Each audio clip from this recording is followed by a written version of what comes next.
It's only Wednesday, guys. It is. Welcome. Yeah. What's going on? Riding an Olympic high, man. Best day of the Olympics so far, hands down. Oh, yeah. Yeah. Olympic hockey. Yeah, Sid Crosby got hurt. Yeah. It was great. Doing a little imaging there on the knee. I love Olympic hockey. It might be my favorite hockey. And the fact that we're on a collision course with the U.S. and Canada for the gold medal game, and both of them had to go to overtime to survive, and we're in the knockout round, so you lose and you're done. You're not winning gold. And just two absolutely phenomenal games. That was my first appointment Olympic TV, where I actually sat down and was like, nope, this is what I'm watching. And both of those games lived up to it. Because we need Canada and the U.S. Otherwise, you got a Dan and Dave situation. Like, that's the one everyone wants to see. And we damn near had both of them get or bow out today. And Canada's was even more. The U.S. was up the entire time. They were up 1-0. And then Sweden sent it to OT with a late goal. But Canada, I don't know, it was like maybe 4 minutes left in the game, and Canada was trailing 3-2. And just one of the best hockey plays you will ever see by a man by the name of Nick Suzuki, who is Canadian, by the way, not Japanese. Maybe, not maybe, it's one of the best hockey plays you will ever see to send that to OT. And then they won on a phenomenal backhand goal. Just everything you could want out of Olympic hockey. So I am riding an Olympic high right now. What a diatribe right there. Oh, so good. An opening salvo from the hockey guy, Big Soup. And he didn't get to, they weren't showing. You need me for this at all? Do I have any opinions I can throw in here? Or well, do you want me to just shut up? Well, you are Hockey Should Rob. I just shut up? You're Hockey Rob.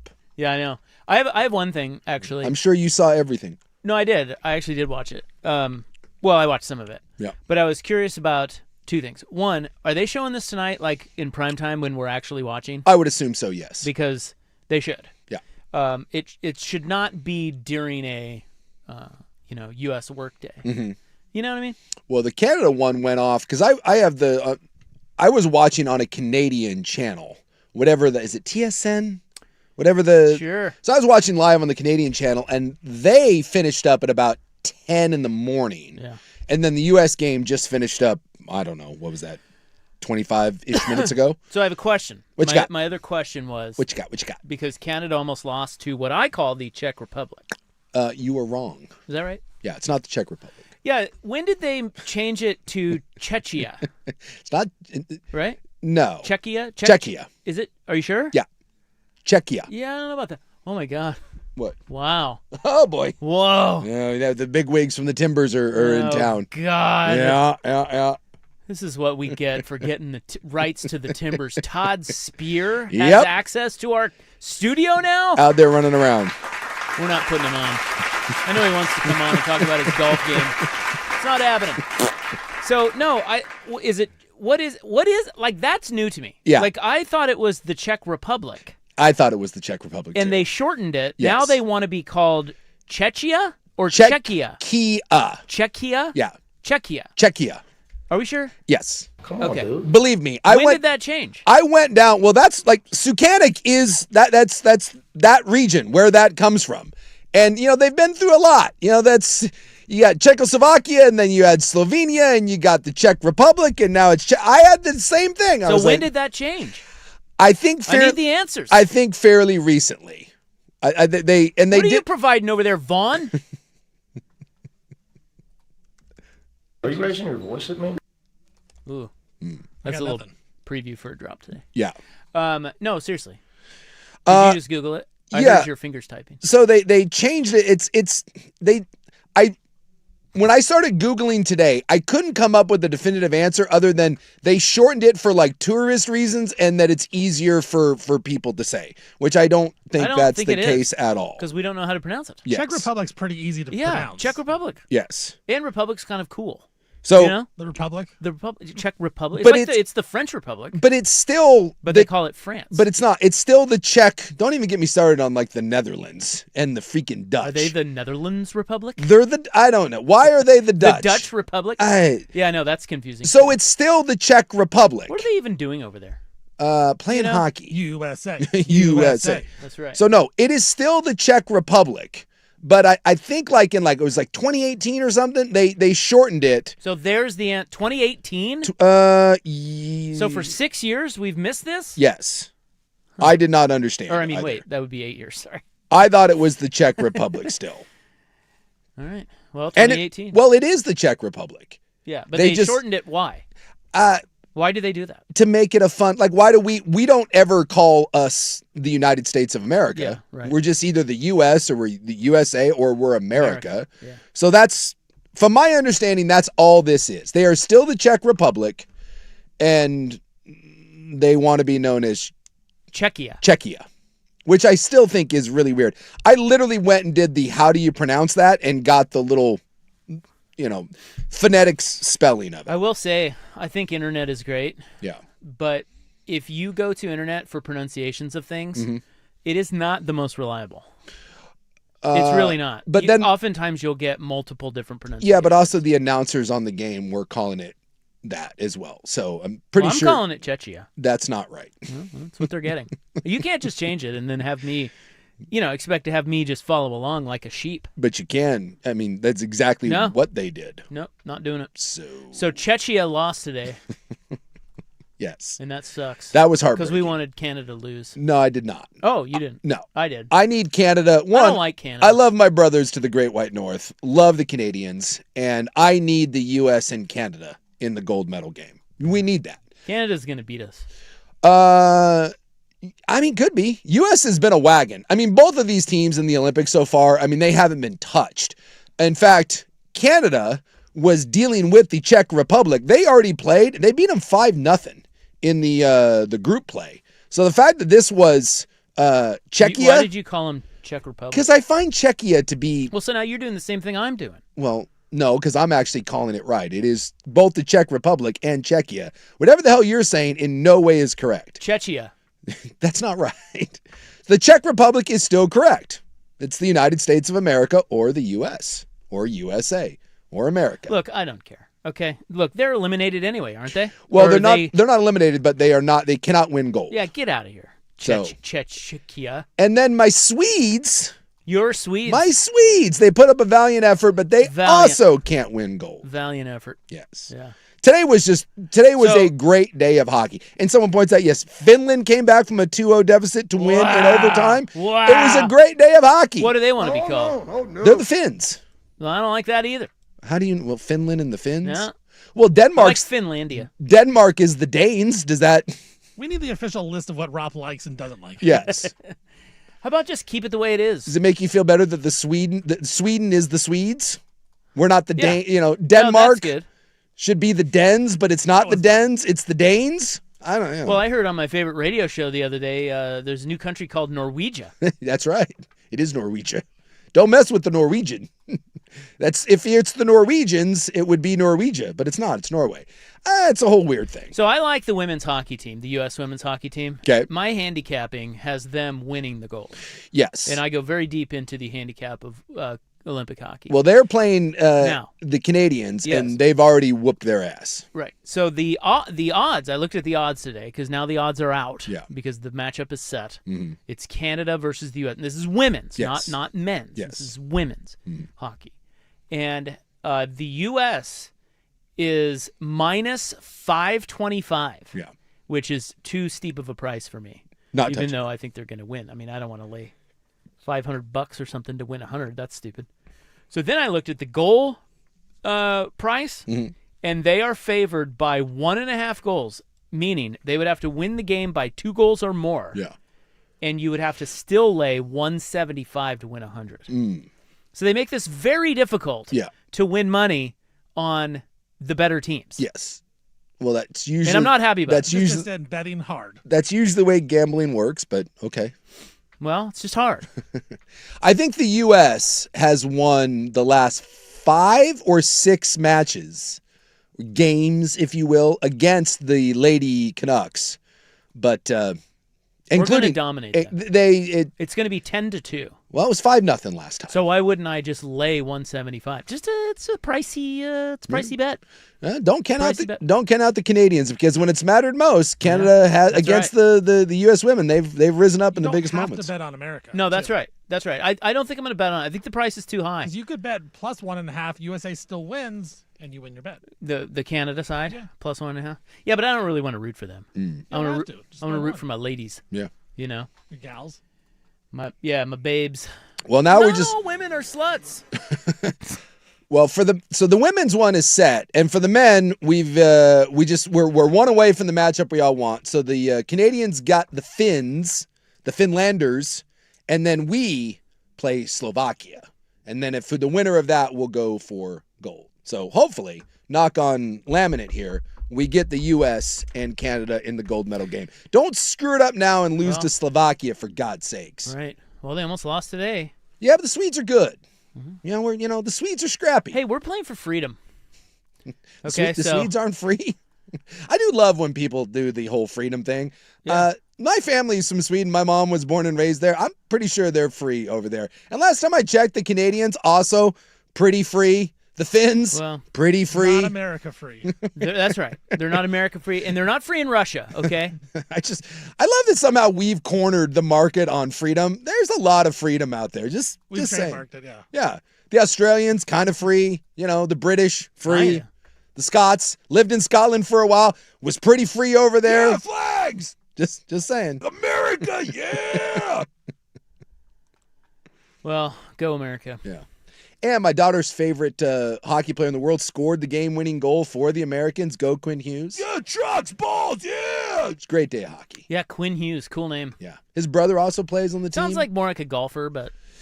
Does Jack Hughes do anything for you?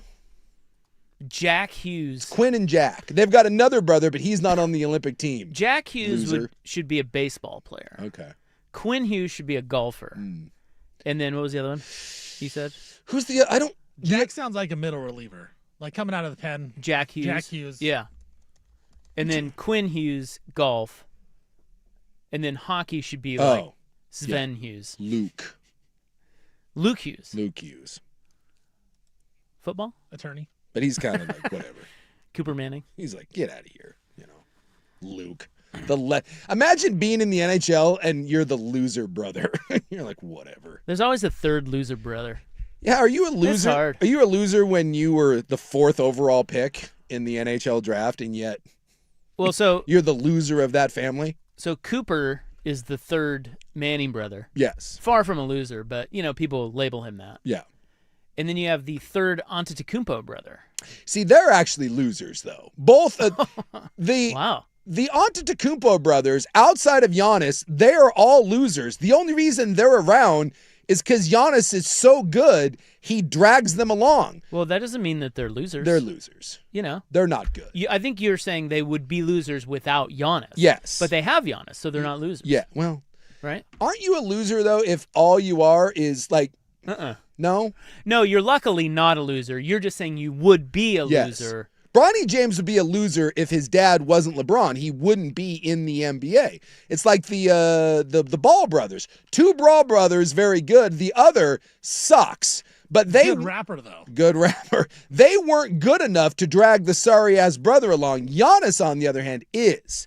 Now, the Hughes brothers, Luke is still good. He's just a loser compared to his 2 older brothers. Yeah, that's a better way to say it. What about the third Watt brother? Yeah, is he a loser? He played in the NFL. I know. But his 2 brothers are first ballot Hall of Famers, and he was like a journeyman fullback. Isn't there a loser McCaffrey brother? There are like 6 of those? There's a lot of McCaffreys. And, yeah, I don't know if he's a loser.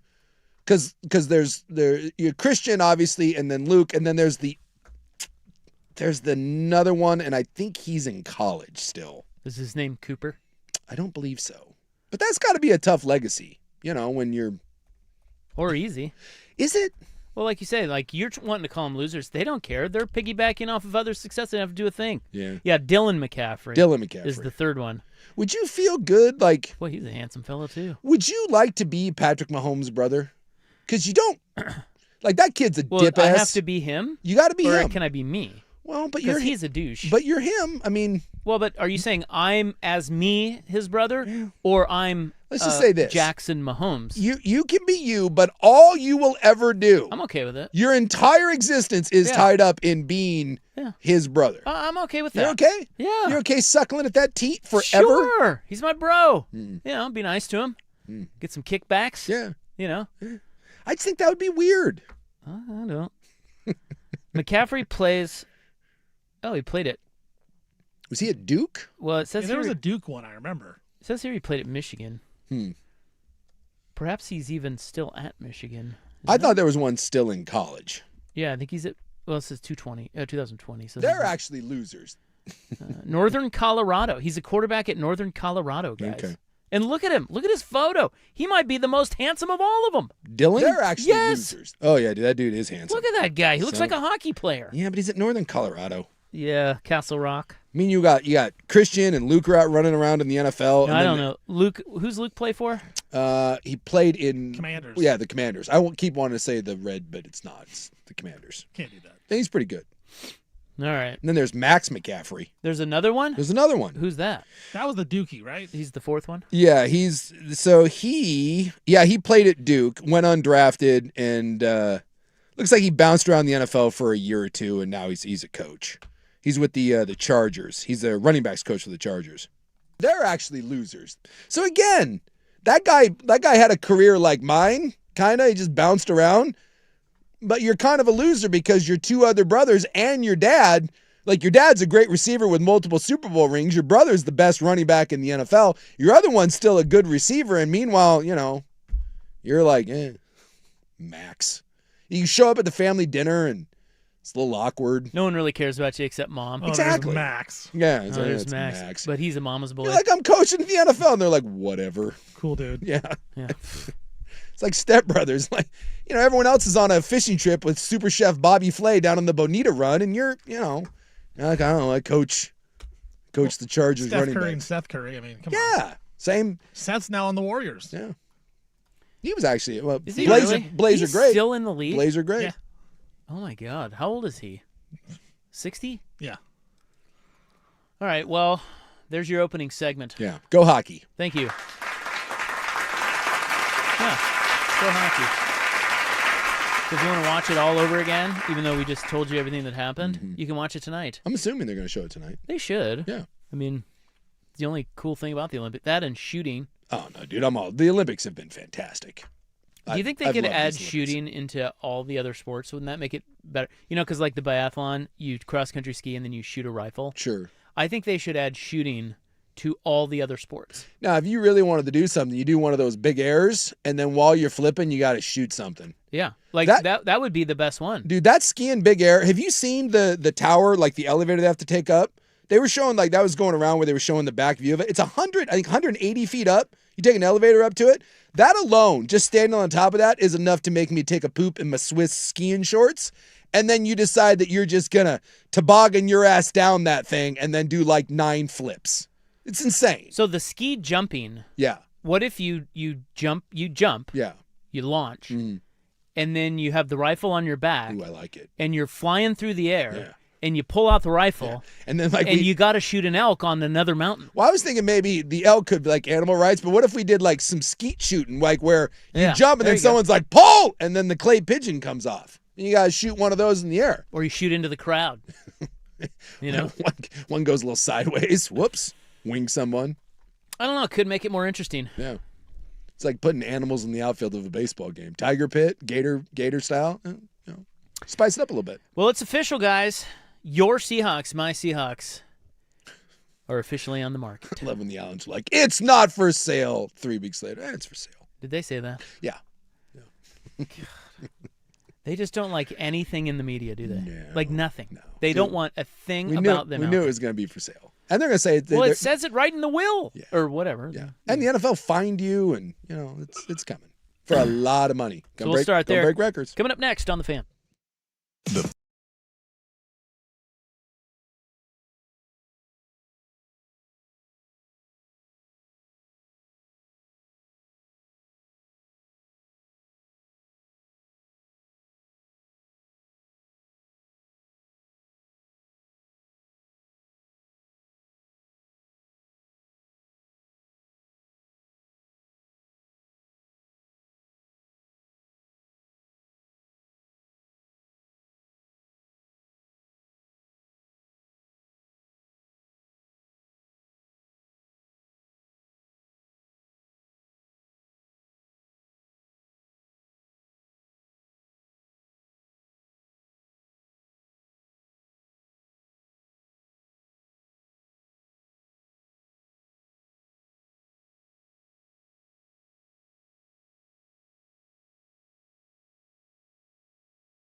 The era has become.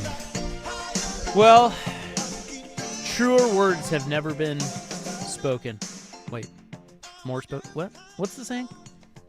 Truer words have never been spoken. Yeah, the era has become. So true. It is over in Seattle. Yeah. Fresh off. The greatest owner in sports history. Yep. That's right, Jody Allen. Fresh off a championship, the Seattle Seahawks are for sale. They're going on the market for $27 billion. Even though just a couple of weeks ago when it was reported that they were going to be for sale, the Allens and the Vulcans put out the angry statement of that's ridiculous and we're not for sale, and then now we're for sale. Yeah, I don't know why they get so bristly about that. I don't know. It's just so weird. It's like just no one. Yeah, Yeah. The report came out. The NFL fined the Seahawks. I think it was what, $5 million. $5 million. Yeah. You know, because they were like, dude, you got to sell. We actually need this to be sold. It's in the will. We need someone for the board of governors. We actually need a real owner. And the Seahawks held out. And by the way, smart move. You mean Jodes? Jody held out. One, they won a Super Bowl. And two, they're saying that this is going to break the record for North American sports franchises. Yeah. Well, what is the record? Oh, I'll take a look. $9 billion? Wasn't it the Broncos? Let's take a look. Highest sold. So Bezos could buy them. Mm-hmm. Ballmer could. He's only worth $250 billion. Loser. Steve Ballmer could buy them. He's worth even less. Loser. Like $145 billion. Yeah. Larry Ellison could buy them. His name's always bandied about when it comes to Northwest sports teams. And then they're saying Bill Gates could jump in too. This may just be the highest NFL. I thought I saw would break record for a North American sports team, but the Lakers sold for 10. Oh, that's right. I forgot the Lakers. They're not going to sell for 10, I wouldn't think. So the Commanders, they sold for 6. Oh, okay. That was Josh Harris. The Celtics have sold for 6.1. Broncos were for 6 and some change, over 6.5. But the Lakers are at 10, so that may have been maybe they're going to break a record for the NFL. Because as much as the Seahawks are going to sell for, I haven't seen figures of 10. I saw somewhere in the 7 to 8 range. So pretty good though. Oh, absolutely. But 10 seems yeah, the Lakers, that's another animal. 10 seems to be a bit much. So who knows who buys them? But I want to read you a quote or a tweet, an X from Softy, your boy up north. The even-keeled and never irrational Dave Softy Mahler. Well, he's a sports radio host. Yeah. You think you're even-keeled and irrational? Come on. Likes to yell and cry a lot. He tweeted, before and Allen ran the Seahawks, 21 years, 4 playoff appearances, 1 division title, 2 10-plus win seasons, 0 Super Bowls, 0 championships. Okay. Did you catch on that? They're actually losers. Staring at the tweet right now. While Allen ran the Seahawks, 29 years, 17 playoff appearances, 11 division titles, 14 10-plus win seasons, 4 Super Bowls, and 2 championships. You cannot deny. How about that? And a new building, by the way. You cannot deny that when he bought, not Jody, when he bought, Paul. Although some people say that she was instrumental in that, he did it as a civic duty because much like the Blazers, he thought if he didn't do it, that they would leave. That is a phenomenal run. And yes, as Softy said, someone stepping into massive, massive shoes and have to get this thing right to keep it going. And that is a very fair and even-keeled statement. This has been a really, really good franchise for a long time. And yeah, these are big shoes to fill. Now, the Blazers have been a good franchise. Yes. Generally speaking. Just not to this. Under Paul Allen. But not nearly the level of success of the Seahawks. No. So what I think this dichotomy of Seattle loving Jody Allen and Portland hating Jody Allen is one of the more interesting juxtapositions in all of sports right now. Couldn't agree more. So fascinating. So I guess my question would be, what is the difference between Seattle Allens and Portland Allens? You know, like what is it? Is it easier to find good people to run your sports franchise in football than it is basketball? Is it harder? Is basketball the hardest sport to win a title if you're an owner? I got what is the hardest sport for an owner? And were they better at football than basketball? Because, like you said, Paul wrote in his book, he said, he had a chapter in his book about the Blazers and a chapter in his book about the Seahawks. The one about the Blazers, he is passionate about basketball. Yes. Loves basketball. Grew up watching the Sonics, loved the Sonics, and wanted to own a team. Meddled, was involved, grew, learned, watched film, was like he was very hands-on, right? Football, he wasn't. No. Because he said, he wasn't a huge football fan. He just said he thought the Seahawks were going to leave, so he bought him. Yeah. So is there a lesson in that? That the less you care about the sport, the better owner you can be. Yeah, I think there's something to be said for that. And I think it's not one thing that's the answer to that question, but I do think that's a component to it. First off, it is easier to win in football. Just is. In the NBA, a lot of it is you just have to find one guy. If you find one or two guys, and those guys can be hard to come by, right? That are true difference makers. In the NFL, we see it every year. The league is designed for true parity. And the NBA is trying to do this with their new CBA, but if you have a smart front office guy, you don't have to wait 3 or 4 years, and you don't have to find one guy. I mean, look around the league at how many truly elite players there are in the NFL that are on bad teams. They don't. Joe Burrow is as good a quarterback exists in the league, and he can't do anything because he's on a bad team with a bad owner. So I do think it's easier in the NFL. I do think the fact that they didn't meddle, and I think also hiring the right people, and say what you will, Portland hasn't had the worst front office people, but they haven't had the best. And I also think it's easier to get people into Seattle than it is into Portland. So I think that's a multifaceted question.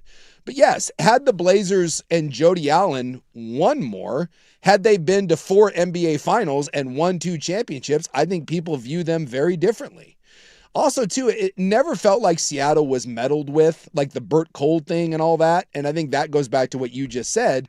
Burt and Paul like to tinker. And I don't think he tinkered much. I don't think Burt Cold is telling John Schneider who to draft with the 7th overall pick. So do you think that Burt Cold being more involved with the Blazers was a byproduct of Paul Allen being more involved with the Blazers? Because why did he feel the need to always meddle down here but not up there? It's possible, too, that they were both more NBA guys than they were NFL. It feels like if you're going to be an armchair knee-jerk reaction sort of guy, an NBA roster is a lot easier to tinker with than the NFL. How many got? 15 spots on an NBA roster? Yeah. And of those 15, 8 matter. 8. That's it. The NFL, man, you got 53 or 56 now, and then you got the practice squad. That's a whole thing. So I think it's very easy for an uneducated rich dude to sit there and be like, well, I can do this. It seems simple. Whereas you look at an NFL roster, and you look at the salary cap and everything that you have to do to manipulate it. I mean, the Kansas City Chiefs, for God's sakes, just freed up $40+ million in cap space, monkeying with the salary cap. There's so much that goes into an NFL. To winning the NFL. I think sitting down as an amateur, looking at an NFL roster and the way it's constructed, that feels like Chinese trigonometry. And I think when you look at the NBA, it feels like long division. And you're like, well, I can do that. I'll show my work. And I think I think a lot of those things came into play with the way that both of those cities feel about their guy. Also, too, Paul Allen and Jody are both Seattle people. And as much as Paul Allen was a Blazer guy and it was his passion, it was never his city. And I think there is always that disconnect there. Outside of Paul Allen buying Seattle, the Seahawks to make sure, again, that they stayed put and built that, I've never once heard a rumbling of Seattle, the Seahawks moving. And it feels like in Portland, every handful of years, we have to have that debate. It's just a bigger city. It's easier to kind of get lost in that shuffle, whereas Portland, you're the only game in town. I also think in the NBA compared to the NFL, there's a lot less intricacies. So, like, for the offensive line, like, Suki, you know what to look for when you're looking at an offensive lineman, hand placement, footwork, all that kind of stuff. In the NBA, it's like, oh, can this guy shoot? Yeah. Like, it's a lot more stat-driven outside of, like for the NFL, the offensive line, defensive line, linebackers even, like, you can't just look at stats and say, this guy's awesome. In the NBA, you can say, oh, this guy can shoot, this guy can rebound. And so I think a quote-unquote casual like Burt Colt can come in and say, well, we need shooting. Who's the best shooter in the draft? That guy. If we sat down, and I think if you took the three of us, and Steven knows more about the NBA and follows it, but if we all went and watched a college basketball game, it's not that hard to look at. If we go and watch Kansas and BYU, 2 or 3 guys are going to stand out pretty fast. You can tell in warm-ups, like, oh, that guy's different. Dude, you go to a college football game, man. There is so like to dig through all that stuff to get ready for the NFL draft. I mean, it's as I said, it's just high level stuff. It's just way harder, and yet they've been way better at it up. They've been way better at it up in Seattle than we have down here in Portland. It could very simply just be that it's you win. I mean, like I'm thinking of the Patriots. I'm thinking of the old Spurs. I'm thinking of recently the Chiefs, Oklahoma City. You just find good people. There are always exceptional people at being a GM or being a team president. Yeah. Find them. Yeah. Get them. Whoever they are, identify them. Just identifying them and then get out of their way. Yeah. That's really it. It really I mean, is. it's like and being able they to got write John checks. Schneider. Yeah. And John Schneider was smart enough to hire Pete Carroll. Mm-hmm. Or maybe I don't know who was there first. But you know what I mean. Yeah. Like, it's just not, it doesn't seem like rocket science. It's just like every other business. Find good people that know what they're doing and let them do their thing. Yeah. Well, and before Schneider and that group came in, if you remember, they were responsible obviously for the 3 trips to the Super Bowl, but the one who was responsible for kind of turning that thing around was Mike Holmgren, who again was coming off some Super Bowls with another organization in Seattle. Went out and, as you just said, they identified him and they were like, I believe at the time it was the highest. I think he was the highest paid coach and personnel guy in NFL history. And they were like, cool, man, what do you need? They negotiated that deal and they're like, come here. And he's the one that started laying that foundation. And they got really good people.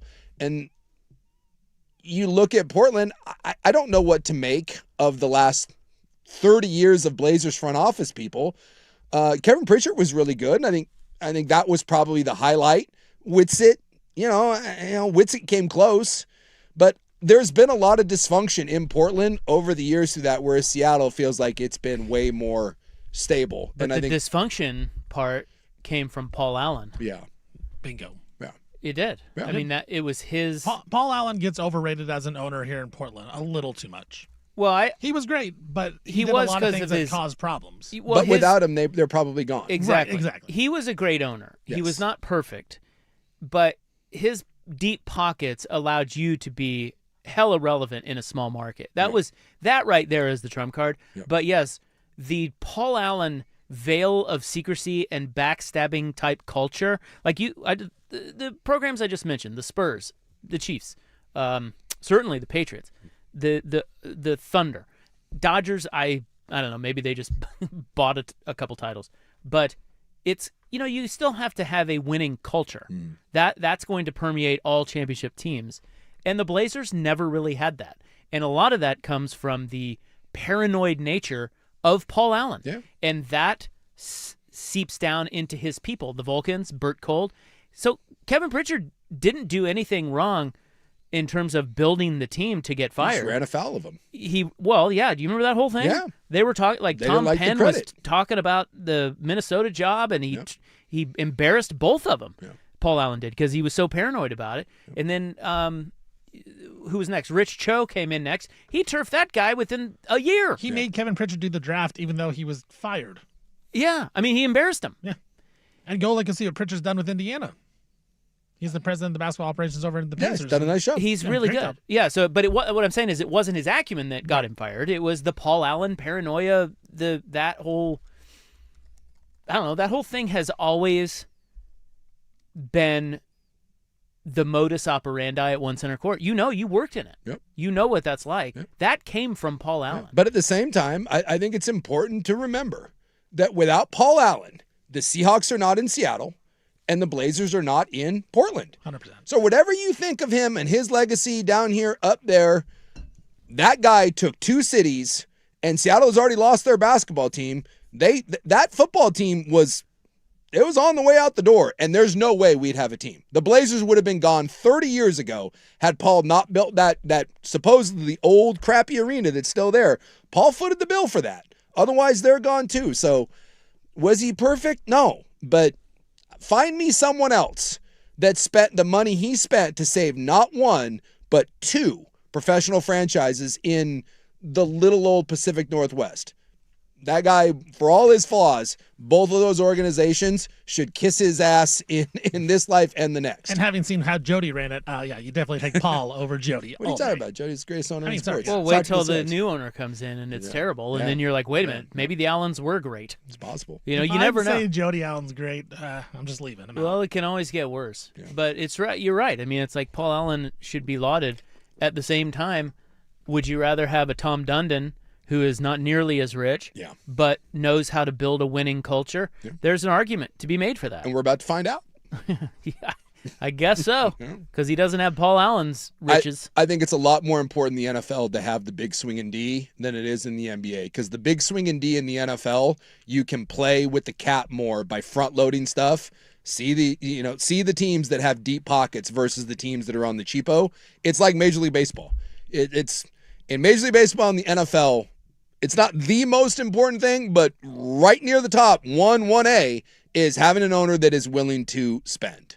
I think it's a little easier to get away with kind of being frugal in hockey and in the NBA.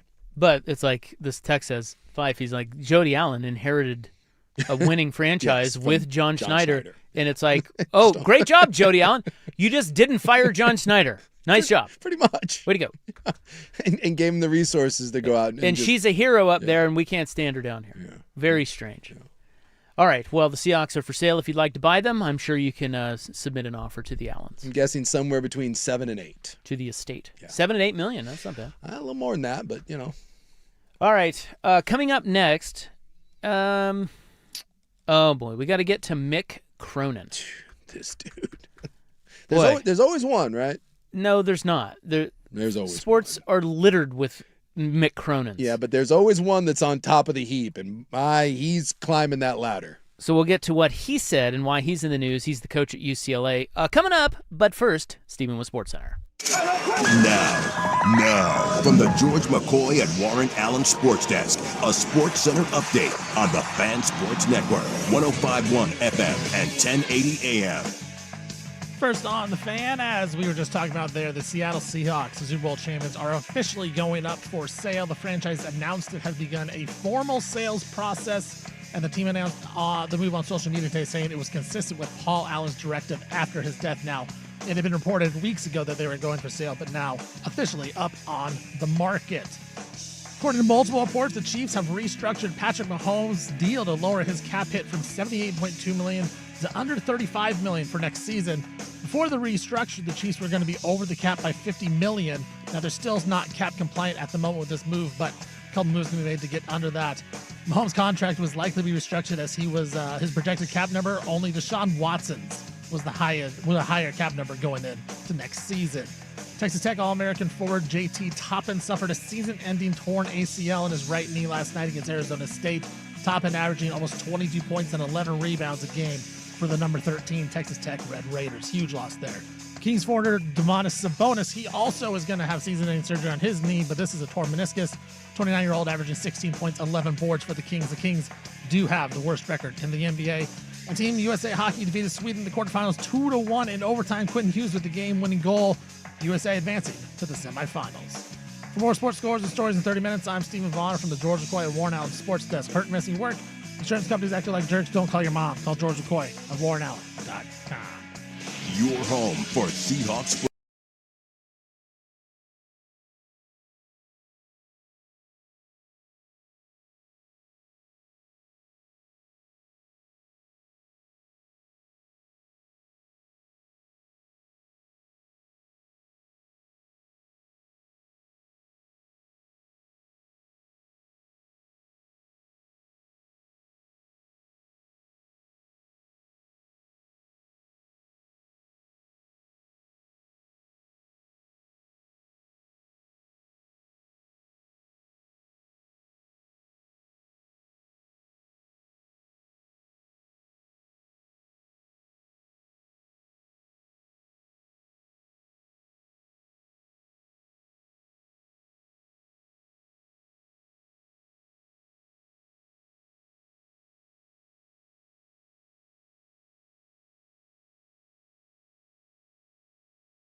Okay, now to college hoops, which has captured most of my sporting attention lately. Yeah. I think it's a really good season.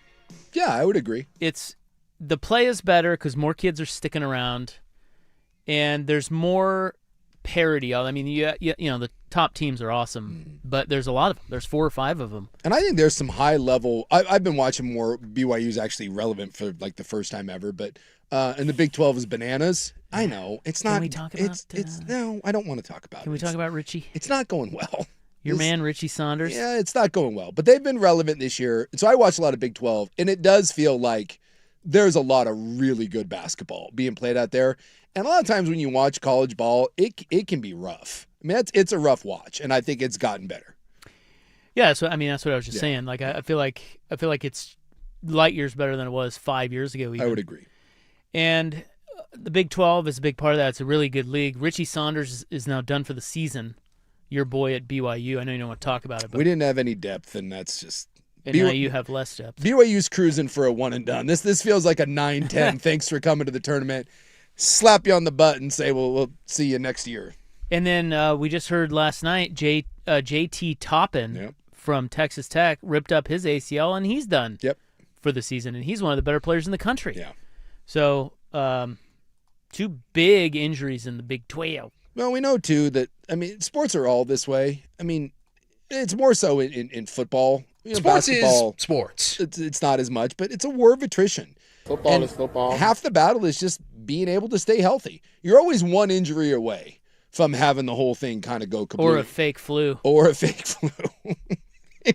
You imagine you get to the Final Four and he pulls the, I got the black lung, Pop. I tell you what, no one cares, but I saw an interview between Seth Davis and Bill Self. Yeah. And Seth asked him, point blank asked him, he must have a good relationship with Bill Self because he asked him about it. Yeah. And usually these coaches get real bristly about these kind of questions. And he just said, couldn't Darren Peterson have played through an illness? Like, it's not like you're going to get more sick. You just like, you kind of suck it up. That's kind of the expectation. Yeah. And boy, Self gave the world's worst answer. Really? To the point of like. He wanted to say yes, but he couldn't. No, he couldn't. He had to protect him, and he did a terrible job of that. Basically, Darren Peterson is Ben Simmons. That's never the comp you want. Boy, is that first pick in the draft and then flail out because God bless America. Well, Ben Simmons played at LSU, yeah, and he was good. He was good, but he was also he had a little bit of this reputation, like Darren Peterson doesn't love the game, always hurt, crying, family involved. Ben Simmons' family was very involved. You know, there's a lot of parallels there. Boy, the idea that the Ben Simmons thing should be studied as one of the great collapses of all time. That guy was an all-NBA player, all-defensive player. One of the great hot takes exposed, or I think it's cold takes exposed on Twitter, is Colin years ago saying the NBA no longer needs LeBron James because Ben Simmons is here. Yeah, move over, LeBron. We got Ben Simmons. We're good. Whoa. But at the time, it wasn't even that crazy because Ben Simmons was amazing. that good. Yes. He just didn't have a jumper. He was a bigger, longer, more athetic Jason and Kidd. He was a bonehead, and he didn't care. No. I mean, that's part of it. You got to actually want to play. And I will say that Peterson at Kansas is he's a more skilled. He's not as long as Ben Simmons, but Ben Simmons' offensive game was always wonky, and Peterson's is not. The thing about Peterson is he's a killer though. Yeah, when he plays, he's got that Kobe step back. That is very That's true. a different. But I bet if thing. you went back to LSU and watched Ben Simmons play, you'd see why we salivated over him. You know what I mean? He shot jump shots too. He didn't shoot threes. He'd shoot like 18-footers and hit them. Yeah. So I don't know. I'm just saying. Look, it was a terrible answer. And Bill Self, he's just playing the game. He knows he has to placate these prima donna kids, and at least he's got him on his team. So yeah, I mean, this is becoming the new. I saw a clip today of John Summerall, who's the new coach at Florida in football. And he just came right out and he goes, he's telling all his players now, dude, shut the F up. We're all professionals. He basically said that this is the days of you're a collegiate athlete or that glove, those gloves are off. Like you're an effing pro now, and we're treating this like the NFL. So in other words, the standards are higher. The standards are higher. Yeah. Right. He said he is certainly at Florida now too. He has changed the way he's coaching, and that you're no longer a student athlete. You are a pro. I think the right quote was, "You're getting paid. I'm getting paid. Be a blanking pro." And you'd like to take that approach, like if you're Bill Self, but I do think in basketball you have to dance a little bit lighter because, like you said, if he plays, Kansas can win a national championship, and he knows that. Self knows that. Well, and so does Peterson. He's trying to ride that line. Yes. Yeah, it's just. It's got little Johnny Manziel. Remember when Kevin Sumlin was like, "Look, all we were trying to do was get him to Saturday." It feels like Bill Self's just trying to get to March and be like, "Dude, can you lock in for a month? That's right. In March, and we can win." And by the way, he'll have that conversation with him behind closed doors, which coaches should. Yeah. That's why I brought that up. Is Mick Cronin, and we'll play his comments next because we've run out of time this segment. You've got at least what I'm saying is Bill Self is not trashing Darren Peterson publicly to try to get him motivated. Yeah. There's nothing worse than the coach whose team sucks and gets blown out, who then blames his team. Yeah. Jerome Tang, not worthy of wearing this uniform. Well, what are you doing to coach him? You're the coach. It was the one thing that always bothered me. And I loved Mike Leach, but it was the thing about Mike Leach that bothered me the most, is that when it went south, the first thing that happened was, "My hands are off the wheel. This is your fault." Bob Knight. Yeah, it's just the worst. Yeah. And Mick Cronin is the king of it now that Jerome Tang is gone. I hate this guy. This guy is a maniac. Yeah. And he has stepped in it again. Not that he cares. No. He doesn't. He's going to get fired, though. But we'll tell you what he said. We'll play his comments coming up next here on 105.1 The Fan.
So UCLA, they were pretty good a couple years ago, but Mick Cronin's team, pretty uneven in the last couple seasons.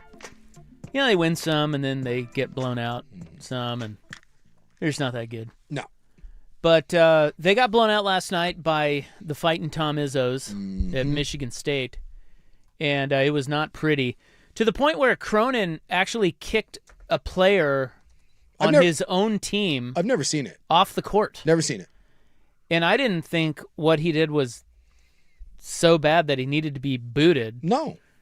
It was just a hard foul. It was late. He was frustrated. Hard foul, guy going up, made sure he didn't make the bucket. But it sent him to the free throw line. Wasn't cheap, wasn't dirty. If anything, I would think that you would want a hard foul. You're getting blown out. You're down by whatever it was, 15 or 20. You either let the guy have the easy dunk or layup, or you commit the hard foul and say, I'm not quitting. We're not just giving you layups. I don't – I have never seen that in my life. And then Cronin calls him over. The kid's like, what are you talking about? And Cronin walks him off the court and throws him out. Yeah. It's surreal. He had to leave the court before he didn't just sit at the end of the bench. He made him leave the court. Yes. And so he had to. Like it was the old targeting rule. It's like the walk of shame. Go walk it in front of everybody. And then the student section is giving him hell. Like, you want to talk about showing a kid up and trying to have some Big D energy? Dude, that's some of the most Bush League crap I've ever seen. As a player, there's no way you can respect that from your coach. No. Like he lost. If he hadn't lost his team already, which it seems like he has, that moment is going to make him lose the entire team. Yeah, they said, by the way, that kid, Jamerson, that he booted, was a former student at Michigan State, apparently. Okay. Anyway, that was weird. And Cronin's very performative. If you don't know his shtick, he's always saying he's a maniac. Like he is off kilter. One of the great red asses, and that's not a good thing in the sport. Oh, just perpetually miserable. Yes. And here he was after the game when someone had the audacity to ask him about the Michigan State student section. What was your thought to the student section chanting Booker's name? I could give a rat's ass about the other team's student section. I just meant the overall the way that you I would like to give you a kudos for the worst question I've ever been asked. Did you like you should take it. The preparation of the... You really think I care about the other team's student section? I don't think you care about the other Are you raising your voice at me? No, I'm Yeah, you are. Yeah, you are. Come on, dude. not raising Come on, yes, you are. Everybody's standing here listening to you. Everybody, this is on camera. They can hear you. I answered the question. I could give a rat's ass about the other team's student section. I coach UCLA. I don't care about Michigan State students. I mean, who cares? Come on, dude. Clearly you care. Are you raising your voice at me? Well, he did kind of raise his voice, but I think he was just passionate. I love what are you gonna do? I want one time a reporter to stand up to one of these bully D-bags and be like, what if I am raising my voice, coach? Are you raising your voice at me? What are you gonna do? What are we gonna fight? Come on, dude. It just I absolutely loathe D-bags like this that demand accountability from everyone but themselves. Drives me freaking crazy. I'm not a huge fan of Greg Doyle, but you know him. He's the Caitlin Clark guy, the Indianapolis Star columnist. But he wrote an article today asking a question that no one seems to want to ask. And his article is, will anyone stop UCLA's Mick Cronin, the cruelest coach in college basketball? Yeah. It's a great question. Yeah. Why does no one talk about this? Yeah. Like it's so weird that we just let him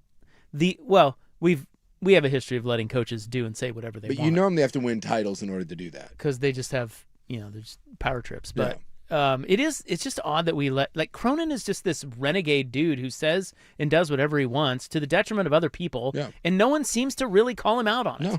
And that's why I say just once, I want a reporter to stand up and just call him a piece of, the idea that that's the worst question you've ever heard. See, I would love to push back on that. And also, too, the idea when you turn and say, do you think I care? Yes, I do. The fact that you're cursing at me right now and that you're this angry, yes, I do believe you care. I believe you care greatly about this. Otherwise, you wouldn't be emotional about it. Someone push back and call one of these guys what they are. An entitled, overpaid brat who's gonna get fired. And just, how great would it be for a reporter to be like, look, I understand that you're stressed because you're going to get fired because you're terrible right now, but don't take it out on me. You're angry at something else. You're not angry at me. Be angry at the blowout loss and that your head's on the block. But your crappy coaching doesn't affect my reporting. Push back. But no one will because they all fear the same thing, access. Right. That's the thing is UCL just said, well, you can't come to the press conference. You can't ask any questions anymore. You're banned. And that's the problem is that they control all the messaging because it would be great to hear somebody push back and say, yeah, you suck, Mick Cronin. Like you're going to get fired and you do care because you're getting mad at me. But to lose that access, if you talk bad about a school, about a program, about a team, then you get in trouble for it. Yeah. So now you think UCLA's talking to their lawyers about firing him with cause I hope so. after the Jerome Tang They thing? got a PI just digging up his Instagram history. These are some. I saw a list today of great Mick Cronin quotes. It's really hard to coach people that are delusional. We've got guys that think they're way better than they are. They're nice kids, but completely delusional about who they are. I can't be the only one working hard every night. We're soft. We're too soft to play hard enough. The hungry dog gets the bone. We're not hungry. I like this one too. I can't be the toughest guy in the room every day. Oh, okay, Mick.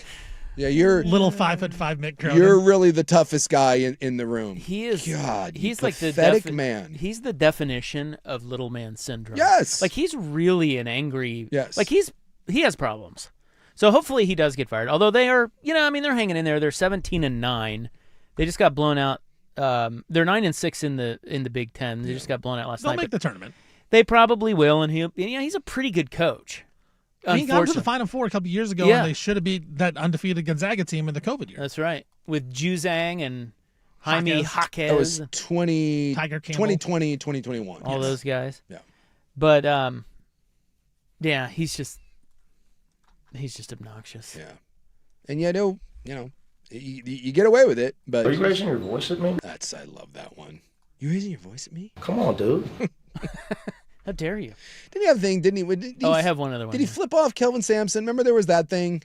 Well, he sent Kelvin Sampson $1. So Kelvin Sampson the other day, the coach at Houston, who was just in the national championship game, he was whining about his NIL. By the way, you want to talk about another miserable man? I give you Kelvin Sampson. Yeah. Has he ever smiled? Ever? He wears that same old raggy polo. Yes, he's miserable, but he's a hell of a coach. And he was crying about Houston's NIL budget. Yeah. And Mick Cronin sent his son, who is on his staff, sent Sampson's son $1 via Venmo saying, hey, I heard you crying poor. Here's a little help. Which, I don't know. It's a very Mick Cronin thing. He just does weird stuff like that. And Sampson talked about it and said it was funny and but I don't know. That's what he did, if that's what you're referring to. Yeah, I thought he had some sort of run-in. I mean, he's had plenty of run-ins. He just is such an eye roll. Well, he's got this one here, too. This was from last night. But they used to say when I coached at Woodward High School, Ben, I'll leave you with this. Some guys need to go see the wizard. You figure that one out, what that means. Yeah, say that's what does that mean? The lack that you have no heart. Yeah, go see the wizard. Yeah. Okay. Well, I mean, again, I've never heard that one. Well, it's the Wizard whole of Oz? like the the tin Wizard man. of Oz. Okay. They went and saw the wizard because the lion. You can take it however you want. The lion needed courage, and the Tin Man needed a heart. So he's saying that his team has no heart and no courage. Yeah. And I'm saying that the team also has a little tiny douchebag as a head coach. Way to give a reference that the players are going to understand. Yeah.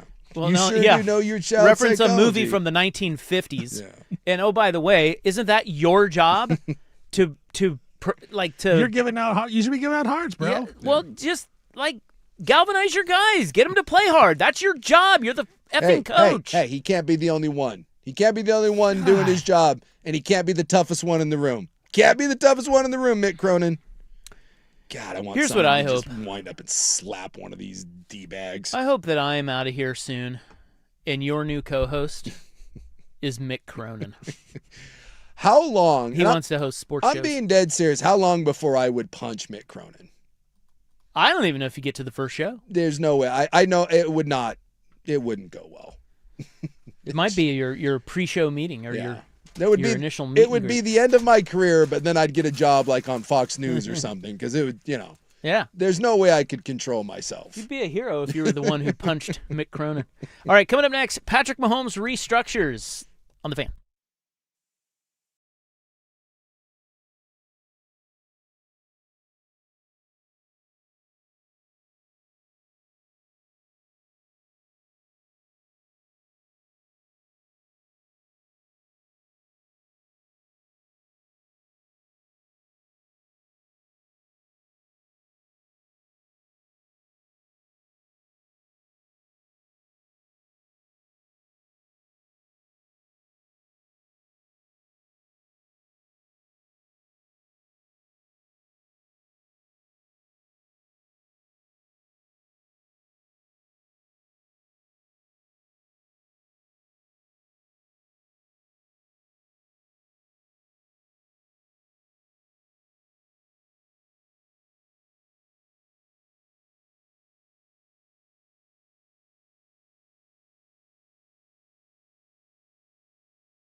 Now, from the George McCoy and Warren Allen Sports Desk, a Sports Center update on the Fan Sports Network, 105.1 FM and 1080 AM. First on the Fan, Seattle Seahawks, the Super Bowl champions, are officially now up for sale. The franchise announced it has begun a formal sales process, and the team announced the move on social media, saying it was consistent with Paul Allen's directive after his death weeks ago. There was reports out that the Seahawks were for sale, but now officially on the market. And according to multiple reports, the Chiefs have restructured Patrick Mahomes' contract to lower his cap hit from $78.2 million to under $35 million for the upcoming season. Before the restructure, the Chiefs were over the cap by $50 million, so still over the cap, but getting closer to that spot. Only Cleveland's Deshaun Watson had a higher salary cap number going into that next season over Patrick Mahomes. Texas Tech All-American forward J.T. Toppin suffered a season-ending torn ACL in his right knee. Toppin was averaging almost 22 points and 11 rebounds a game for the number 13 Red Raiders. Huge loss in the college basketball world. Kings forward Domantas Sabonis, he also is going to have season-ending surgery on his knee, this one for a torn meniscus. 29-year-old averaging 16 points, 11 rebounds a game for Sacramento. The Kings do have the worst record in all of the NBA, so don't expect a lot of wins out of them in the second half of the year. Team USA Hockey, the men's team, they defeated Sweden today in the quarterfinals 2-1 in overtime. Quinn Hughes, game-winning goal. USA advances to the semifinals. For more sports scores and stories in 30 minutes, I'm Stephen Vaughn from the George McCoy Worn Out Sports Desk. Hurt and missing work. Insurance companies acting like jerks. Don't call your mom. Call George McCoy at WarrenAllen.com. The home of Primetime.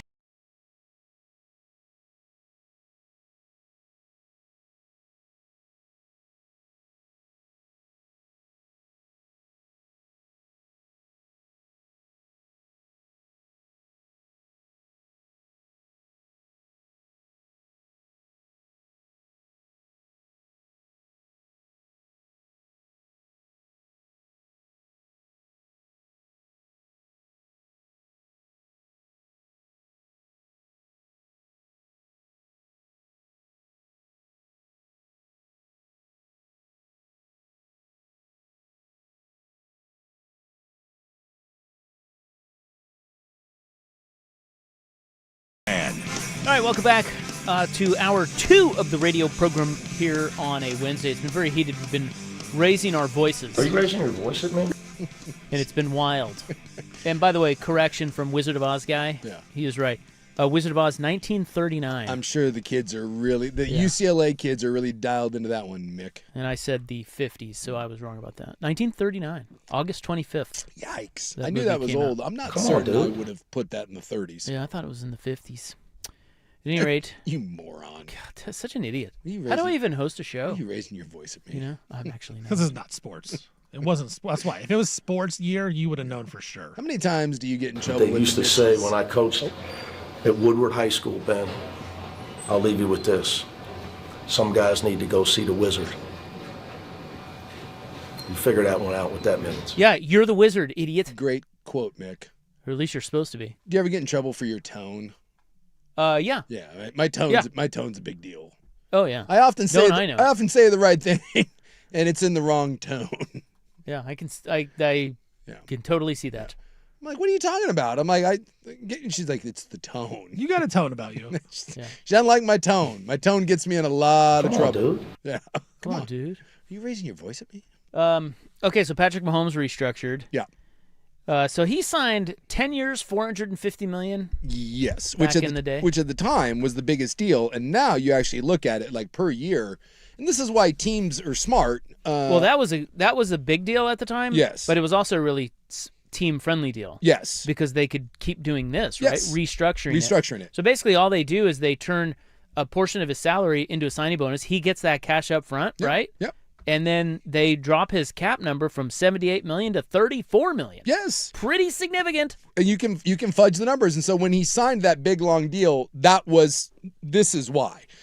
Because Exactly. I think his cap hit was 70-something million this year? 78 down Yeah. to 34. And everyone knew, and that's the people say, why don't you do this? Well, because when you're Kansas City, you knew he was going to be there for 10, 11, 12 years. So you can sign this massive deal knowing you can play with numbers.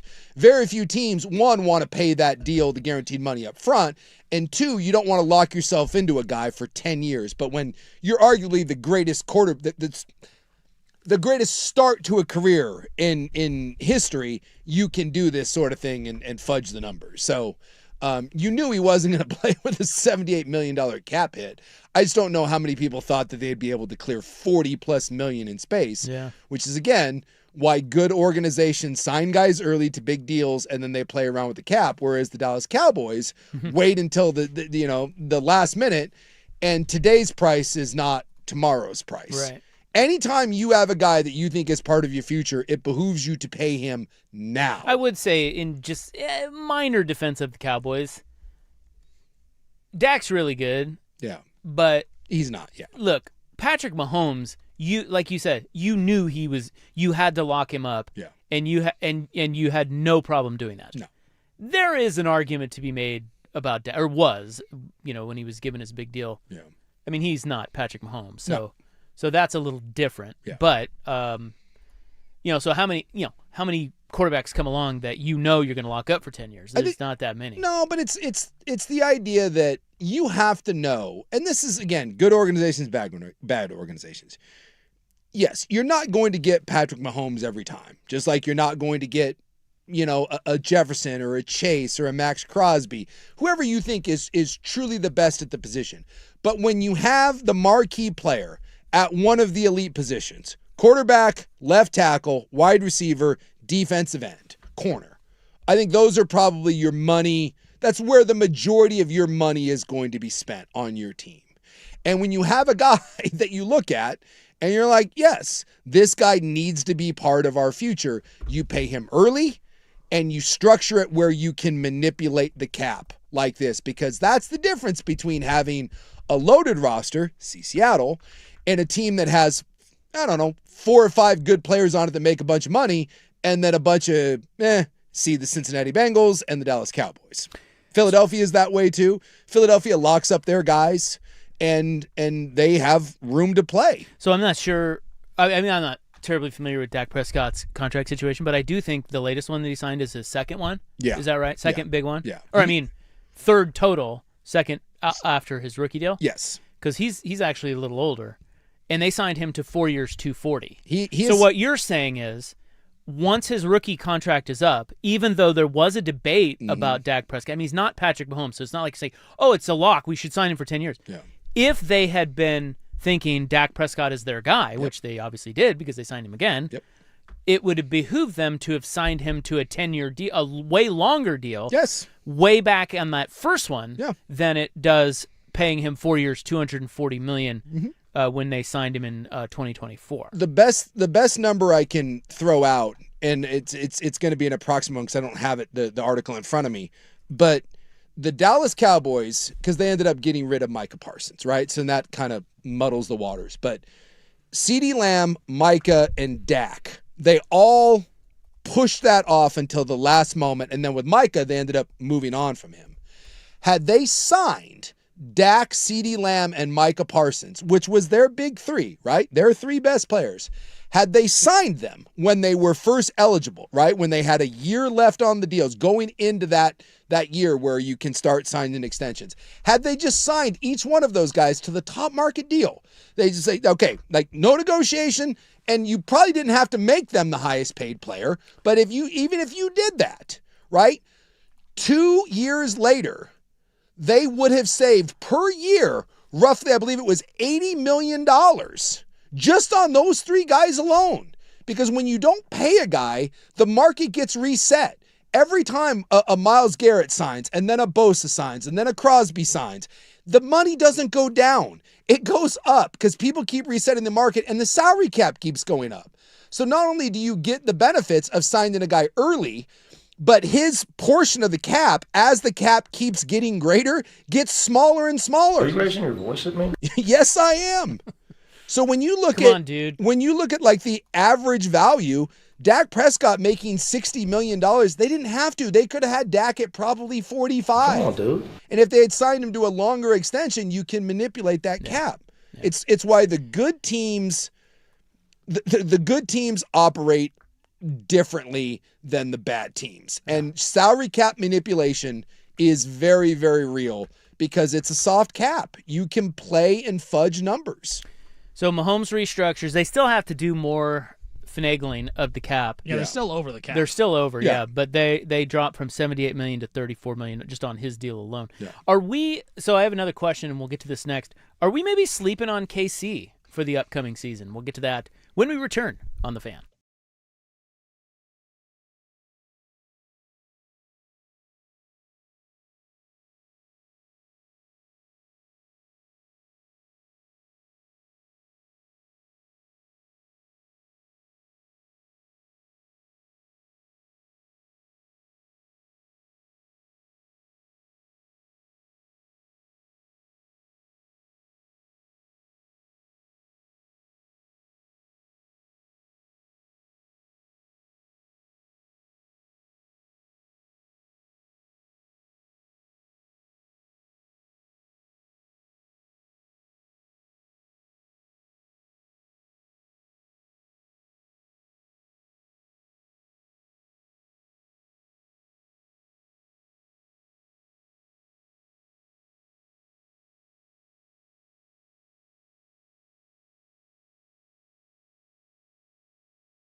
6:30 a.m.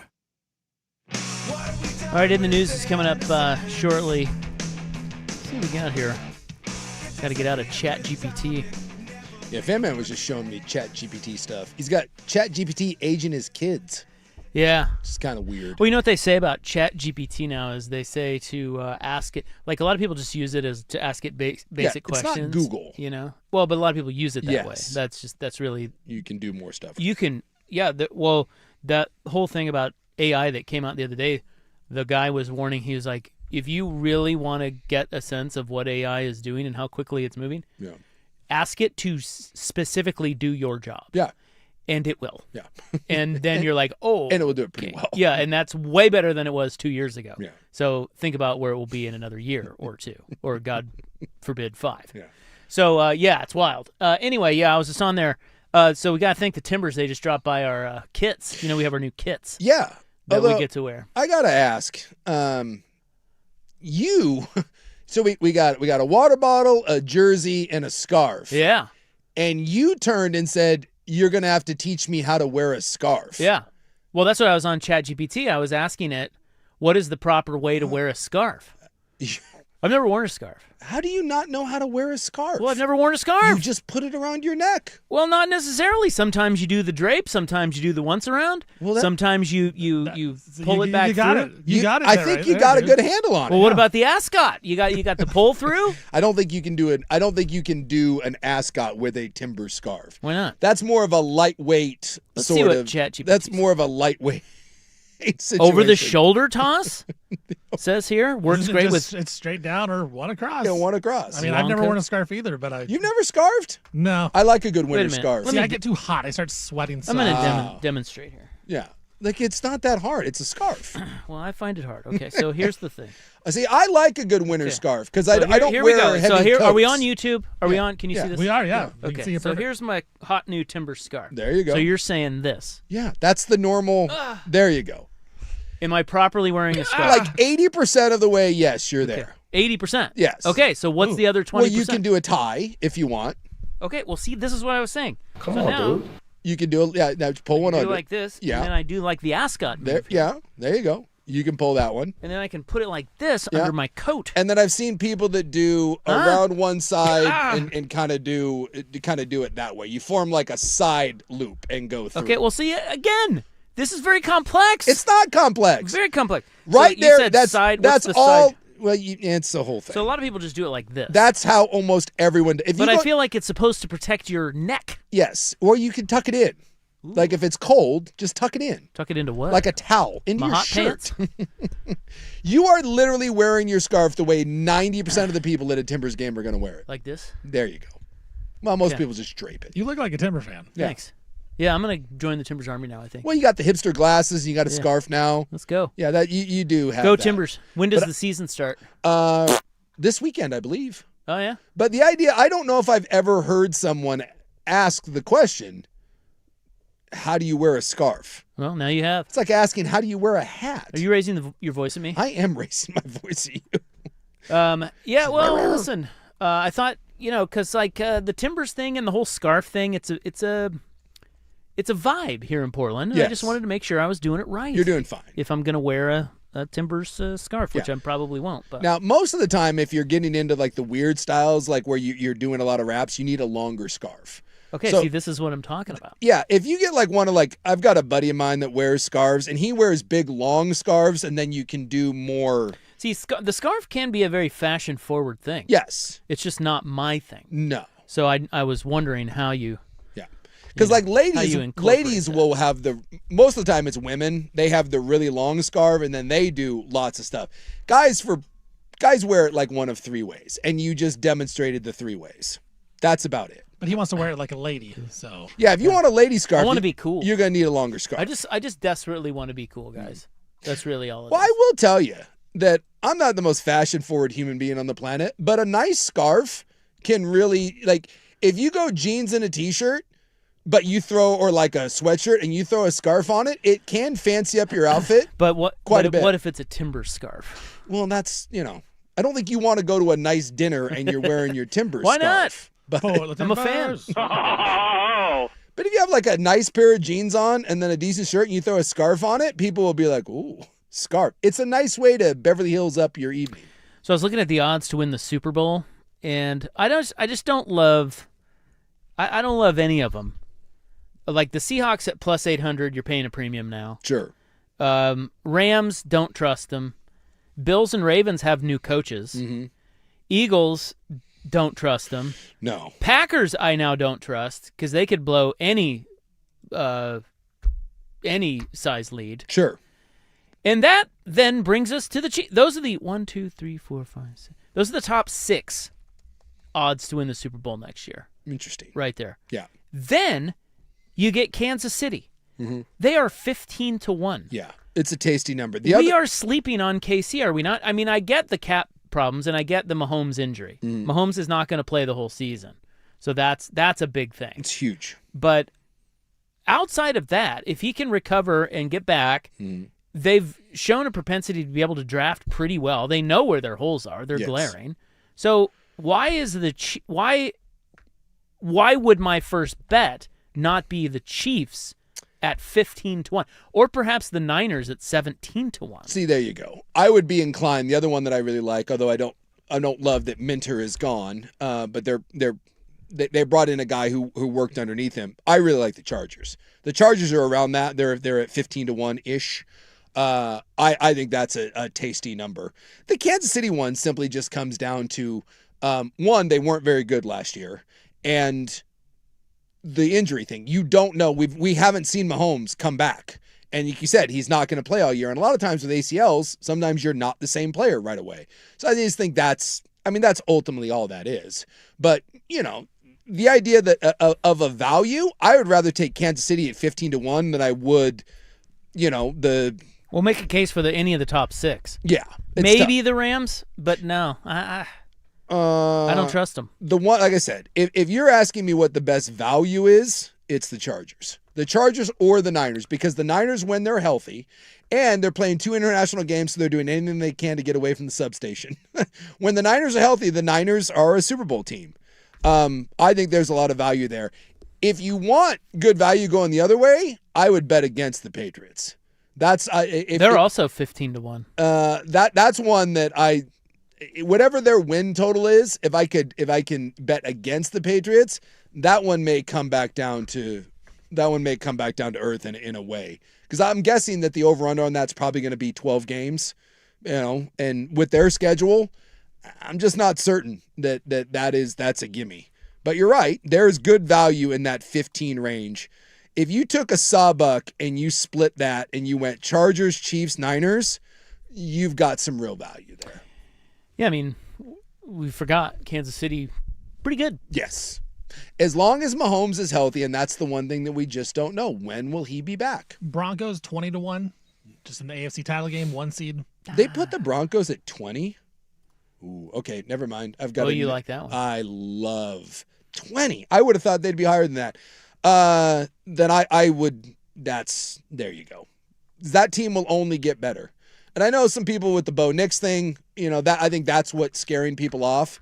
But again, Denver will only get better from here on out. They are still under the constraints of the Russell Wilson crap. Each year, that roster will get freed up and will get better and better. And Denver, minus that Bo Nix injury, they beat New England. I feel very comfortable with that.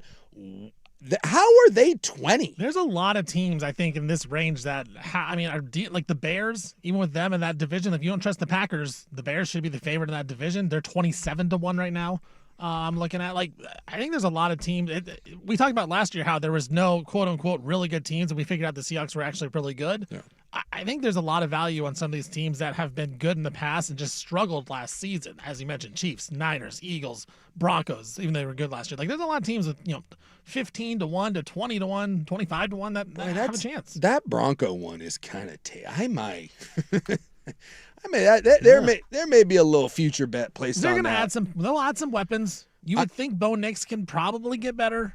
I'm just if we're betting futures, and I said this, give me 5 years. I really like the futures of the Chargers and the Broncos, and this may be the other one too. Why Kansas City's not getting more favorable odds is they playing a meat grinder. I mean, granted, the Raiders kick rocks, and it'll be years before they're relevant, but Kansas City has to play what I think are arguably the two of the very best teams in the AFC every year, and you got to play them in the Chargers, and you got to play them in the Broncos. And if both of those teams are healthy, and it's a big if, they're going to be right there. You could legitimately have 3 Super Bowl contending teams in that same division. Broncos orange, let's ride. And by the way, you could say that about the Seahawks. These divisions. So you have the Broncos, Chiefs, and Chargers all have to go through each other. The best division in football this year, and I have no reason to think it's going to be any different next year, Seahawks, Rams, Niners, really good. And then as the Vaughn Control pointed out there, the Bears aren't going anywhere. I think the Lions are primed for a bounce-back year. And again, it just comes down to health. But the Packers, if they can ever figure out a receiver issue and then stay healthy, the Packers are right there. So, I mean, those are all really good teams, but it's a tough path for them to get out of their own division. The thing about the Chiefs, too, is they have a good draft pick as well. So they should be able to find some impact player for next season. Well, that's what I mean. You have free agency, which they probably won't be a huge player, but Yeah. you have a draft. Tyreek Hill.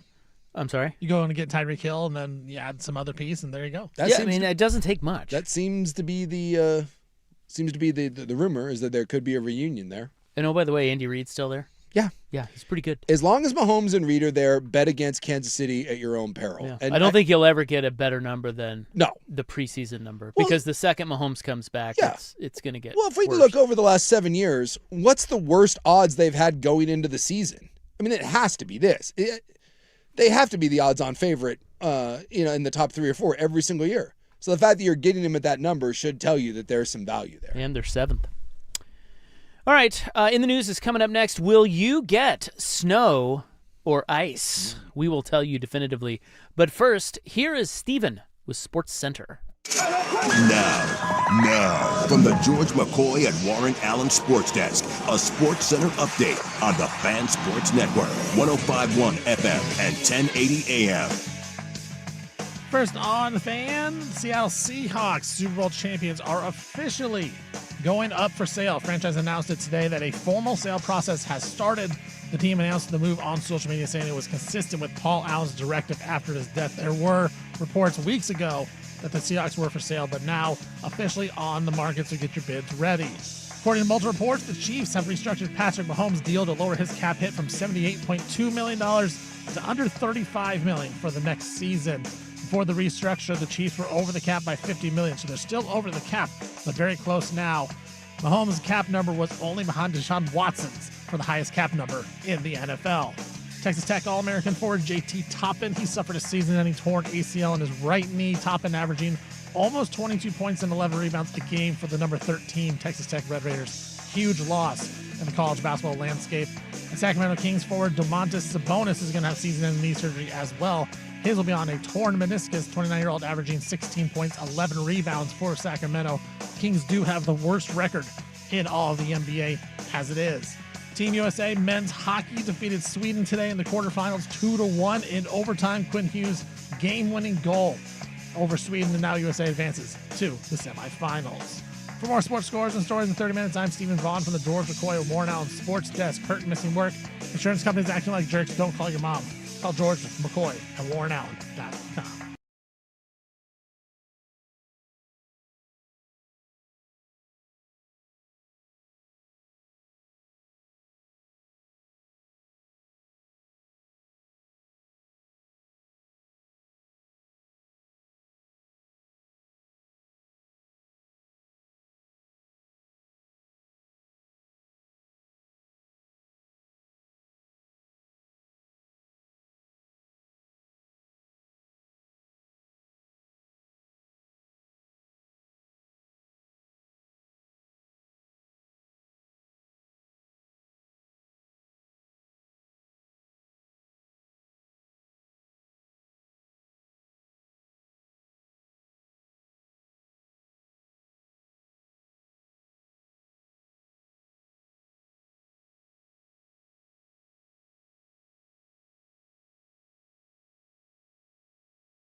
1 FM and 1080 AM. All right, welcome back. It is February 18, 2026. It is time now for In the News. I am noted and humble newsman. Thank you so much. Thank you. Please be seated. It is brought to you by the Advocates Injury Attorneys at advocateslaw.com. Today, Thumb Appreciation Day. Really? Yeah. Do you appreciate your thumbs? Maybe not as much as I should. I mean, I think that's right. If you don't have the opposable thumb, then you just, how are you doing the G.I. Joe Kung Fu grip? I mean, that's you need the thumb. You do. Yeah. Both of them. No, I mean, maybe not the left one as much, but I'd like it. Well, I'm a lefty, so that's true. I need the left one. Go thumbs. Yeah. So appreciate your thumbs. Seems like kind of a weird day to. Like, do your thumbs ever feel neglected? Well, of all the day, I do this every day on the show where we tell you what day it is. Yeah. And there's always some very obscure ones. Sure. This might be the one day of the year where no one does either of the days that I present. Yeah, like no one appreciates their thumbs. No. And honestly, what does it matter? You don't need to appreciate your thumb. It's not like if you neglect your thumb, it's going to go decide to be with someone else. Doesn't have that choice. And the other one is eat ice cream for breakfast day. Oh, God. And who's going to do that? Does anyone do that? I don't think I've ever, and I love ice cream. The only way you could say that I ate ice cream for breakfast is if I'm on a bender and I turn the clock over. Like, if you just party all night and then I eat ice cream at 5:30, am I eating ice cream for breakfast? I'm not going to count that. No. Then I've never had ice cream. You just have the drunk munchies. It just happens to be at 5:30. Because Exactly. you ain't waking up at 7:30 for breakfast. No. You're eating lunch. That's true. Next. Yeah. Why would anyone? That has never once crossed my mind. First thing in the morning to be like, let me break into a pint of, chunky I told monkey. you. Who does that? Not even kids do that. Well, I mean, they probably want to. But. Yeah. Would kids? Is that more of like a breakfast cereal? And is ice cream better than a breakfast cereal for you? Could be. Is snow coming to Portland, Oregon? Dun dun dun. You ask yourself. I saw the headline today. Yeah. Watch out for that morning commute. The answer is probably not. Wah, wah. And if it does, you won't get much. A light dusting. Yeah. But tonight, they said under 500 feet, watch for ice. My car keeps giving me the warning. Yeah. When it gets below 36 degrees, my car warns me. It's like, hey, heads up. Just watch out. Snow chances are on the rise as the Pacific Northwest braces for its first real blast of winter weather tonight. A few early morning flurries will fade as temperatures warm into the low to mid 40s this afternoon, but above freezing conditions Wednesday afternoon and through Thursday will keep most roads at lower elevations free of snow and ice, but some brief moments of heavy snowfall early Thursday morning could give way to a slick side road or two and on the higher elevated streets. Are we getting it up in the mountains, or are we going to be? Yeah, they're getting snow up there. So we need that. We don't have any snow. Yeah, we want snow. The bros want to shred the pow, bro. Yeah, I might go shred some pow on a snow machine in Bend this weekend. Let's go. We're kicking around the idea. Yeah, it says snow elevation levels will quickly rise. So snow elevation levels will be close to 700 feet, but will quickly rise to above 4,000 feet by the weekend. Oh. So, okay. Yeah. So a light wintry dust. Well, down here. Yeah. But up there. Up there, they're getting some snow. Be careful in the passes. How about that? Hey, this is a story that you can appreciate. Okay. As you are a huge fan of the Enchanted Forest theme park. Seems like a great place that nothing remotely creepy could happen. You love that place. Every time I drive by it, I think about one thing and one thing only, and that is murder. Well, oh, damn, it's behind a paywall now. I'm sure it's happy, family-friendly fun, though. Rats. Well, I wanted to tell you that the founder of that park, his name is Roger Toft, or perhaps it's Tofty. I don't know. It's spelled Tofte. He has passed away at the age of 96. Well, that's no good. No, he created that all by himself, and apparently he built most of it. By hand? Yes. But it's behind a paywall now, so I can't read it to you. I got it. It was the Portland Business Journal. Oh, I got one up here. Well. For generation, Oregon kids found real-life fairy tale magic a little quieter Friday following the death of Roger Tofty? Toft? Yeah, 96. Natural causes. Okay. 54 and a half years after he opened the iconic roadside amusement park. Yeah. Dude, he built, you know how much he built that thing for? Yeah, you're right. It says here $25. $4,000. Can you believe that? He was a master craftsman. Yeah. And he built all the park's original attractions, including Snow White's Castle, Western Town, English Village, Storybook Lane. Yeah. No, I've never been in there. Have you been in there? Years and years and years ago, and this is my point. Like, I went there when my kids were little, and I found the whole thing terrifying. Like, it just... So it opened in 1971. Yeah. And it's been open off and on the whole time. I mean, COVID had, 75 people went through it the first day in August 8th, 1971. Yeah. And he started building it in 64. So he built that thing Yeah. for 7 years before it ever opened. Pretty amazing. You know what? I give that place a hard time. I'm gonna tip of the cap. Yeah. To Roger. That's pretty awesome. Yeah, you didn't know that history of it, did you? I did not. He said that, the first day 75 people lined up, and then the next day it was 100, and then he was off and running. Yeah. He's like, dude, he did a kick-ass job at that thing. Yeah.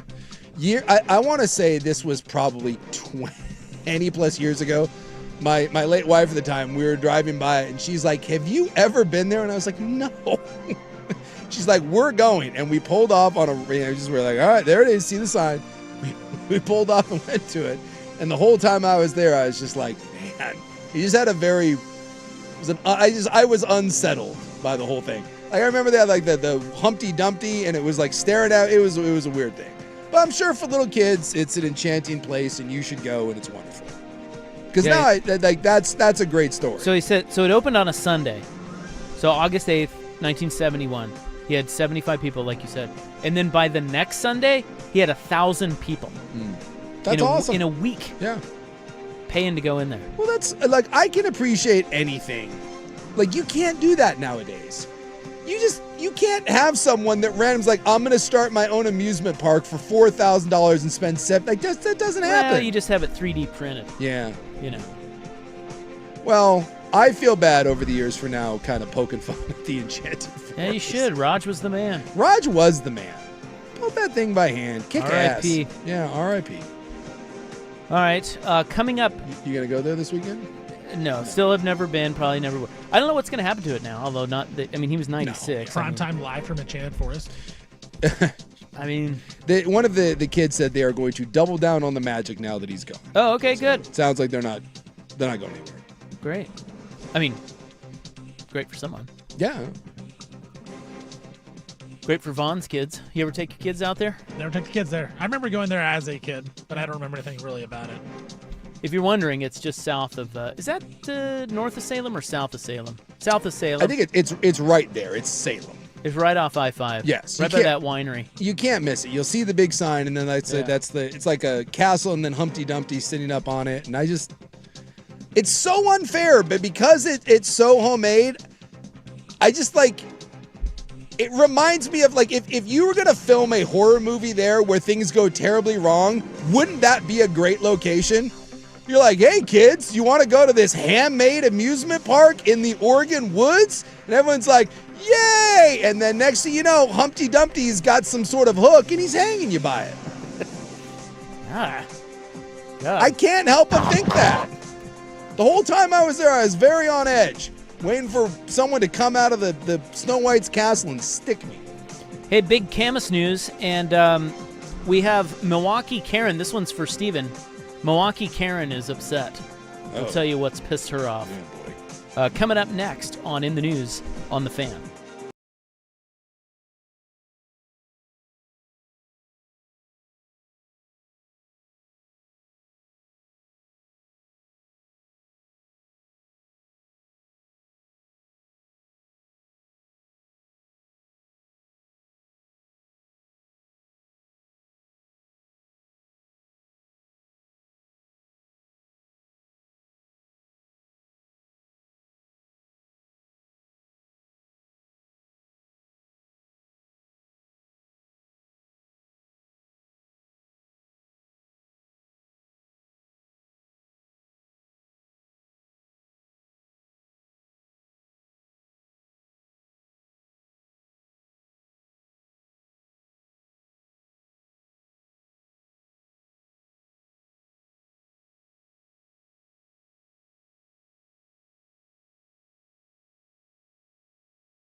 a.m. Come on, dude. All right, this is in the news, Feb 18, 2026. I mentioned big news in Camas. As you probably know, Jason, as you live up that way, and you have Camas often adjacent. You have often feuded with the fine folks of Camas. They think a lot of themselves up there in Camas. Their high school tennis courts are getting an all-weather dome, Jason. That's right. Putting a dome on the tennis courts? They sure are. Wow. Game changer. Is there a real need for that? There's a tennis center right up there, but you need this one on campus, huh? When you got money, you got to spend it. I guess. So are they enclosing it, or are they just putting like a big canopy on top of it? I wouldn't say canopy. It's like one of those bubble domes, like those white. I don't think it's quite as expensive as like enclosing it all in, but it's like the Twins is like the old Homer Dome they're putting on top of that thing. Sure. Right. I don't know. Is that in a world where seemingly we all need money and education? Is that really the best use of our funds? Is to put a bubble on top of a tennis court? It is in Camas. Okay. Go Camas. Now, down in Milwaukee, it's a different story. All hell's breaking loose down there. This is Steven's old stomping grounds. Actually, not his old stomping ground. He lives there now. Current, yeah. He is from Milwaukee. He lives in Milwaukee. Born and raising his children in Milwaukee. Yeah, I'm not kidding, by the way. I wanted to double check this because I ride by it on my bike. There is an indoor big tennis facility like a mile and a half from Camas High School. Called Evergreen Tennis, like a big, huge, nice indoor building. Well, maybe they won't let him use it. What is it? You gotta rent it. It's so busy right now. Well, I don't know. Indoor tennis, yeah, busy now. In the winter months, for sure. I don't think it is. It is. Continue with your Milwaukee. Well, no, story. the tennis situation in Oregon is tough in this area. Okay. There are a lot of tennis players, as you know, but you can't really play outdoors in the winter. No. So you got to go inside. So the indoor tennis centers are popping this time of year. Yeah, because we have one right down here on NATO, nearby us. Yeah, there's a lot of them. If you really get into look into how many indoor tennis centers there are around here, you might be surprised. I just know that when I think of all the problems that our local schools are facing, my number one with a bullet is not enough covered tennis courts.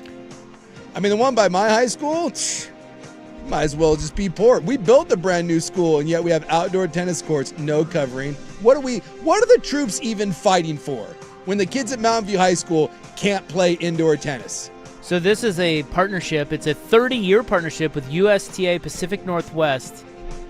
USTA pledged $2 million for the project, and the district agreed to provide $1 million from its capital fund budget. So it's a $3 million project, and now the kids will be playing tennis indoors. Thank God. Yeah, exactly. I was worried about him. Me too.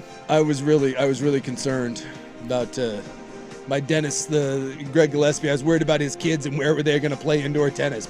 I mean, is he going to have to pay the $12 entry fee to that Evergreen Tennis Center? He can't afford that. Not on a dentist salary, living in Camas. So you mentioned was it the old Metrodome or whatever it was? Yeah, the Homer Dome, the old Metrodome in Minneapolis. This says the dome structure will be 400 feet long, 160 feet wide, and 38 feet tall. And it is basically inflated by a continuous fan that's always pushing air out. The air is blowing out because the dome is positively pressurized, but when you're inside of it, you don't sense any pressure difference at all. It's really interesting. Dude, Camas is science. Science. They got some sort of weird one cutting edge. Yeah, way to go, Camas. Okay. Yeah, to Milwaukee. Milwaukee Karen is not happy.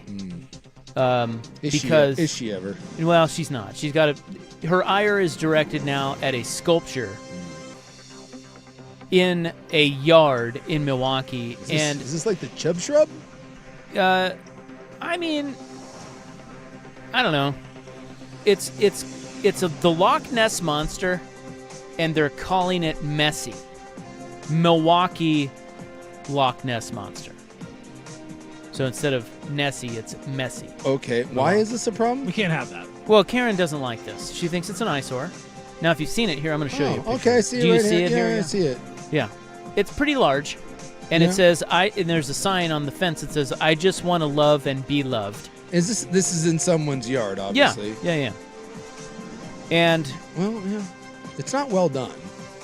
Well, what do you mean? Well, it's got a little scarf on there. It's paper. It's it's wearing the scarf correctly. Yeah. It's a little it's a little janky. It knows how to wear a scarf. Look, properly. I am never on the side of Karen, and I'm not here, but you could make this better. Even the sign that says "I just want to be loved," if you look at it, they outlined in pencil and then painted inside of it, but they left the pencil lines. It looks like a 5-year-old made this. Well, maybe they did. It's possible. Who cares? Yeah. Well, apparently it's messy. Apparently Karen cares. Yeah. Well, apparently Karen got so mad that her outrage about messy sparked an outpouring of support, and so now people are coming along and looking at messy constantly, and Karen's pissed off about it. God, if you want to know the difference between Milwaukee and Camas, I give you that. Camas is building some state-of-the-art zero-pressure bubble dome so their privileged kids can play tennis. Meanwhile, I got someone with some sort of a touch of something building this thing out in Milwaukee somewhere, and I got Karen pissed out of it, and now we're going to support it. So it was happening. An anonymous post in a local Facebook group, and it read in part, oh, damn it. This thing keeps, hold on here. It read in part, please put this in a more private place. It is so rude for those of us, as well as guests, to have to see this every day. Oh, for God's sakes. Instead of backlash, though, the comment ignited community support with neighbors rallying around this unlikely new mascot, Messi.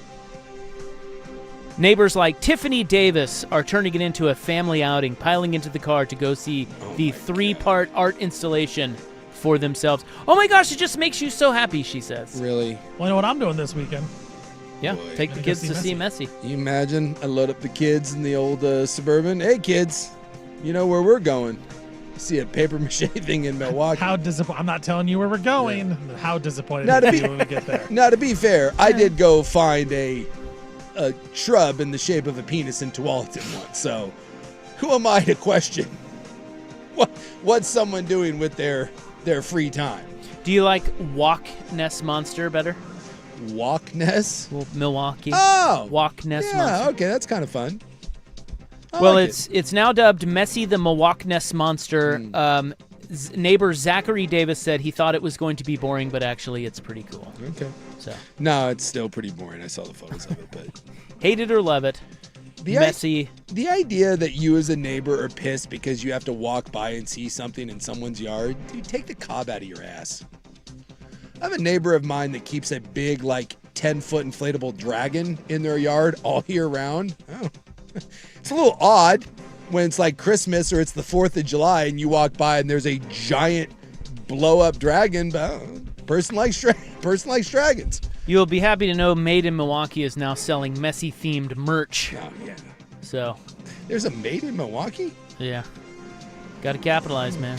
Can I say for the record, I'm pro Milwaukee. I like what Milwaukee's got going great. on.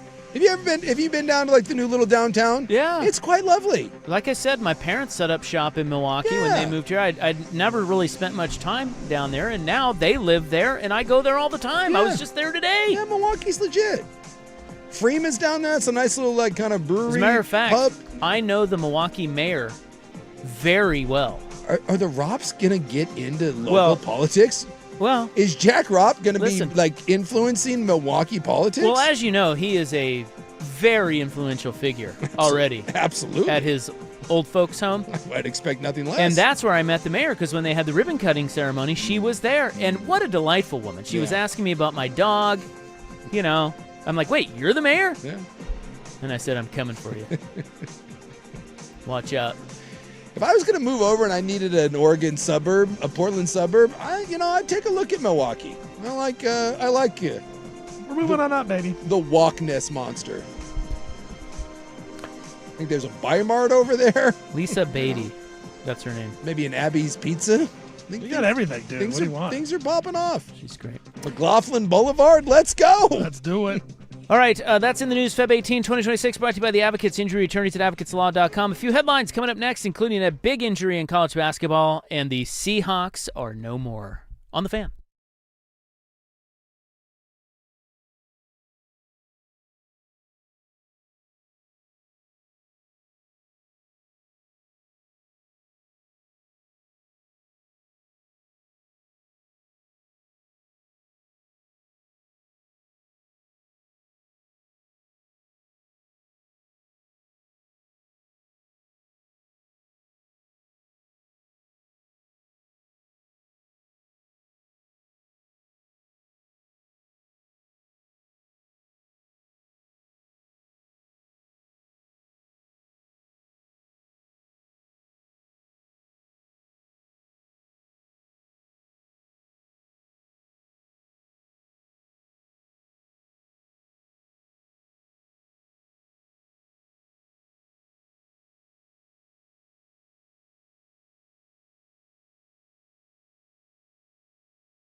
Now, from the George McCoy and Warren Allen Sports Desk, a Sports Center update on the Fan Sports Network, 105.1 FM and 1080 AM.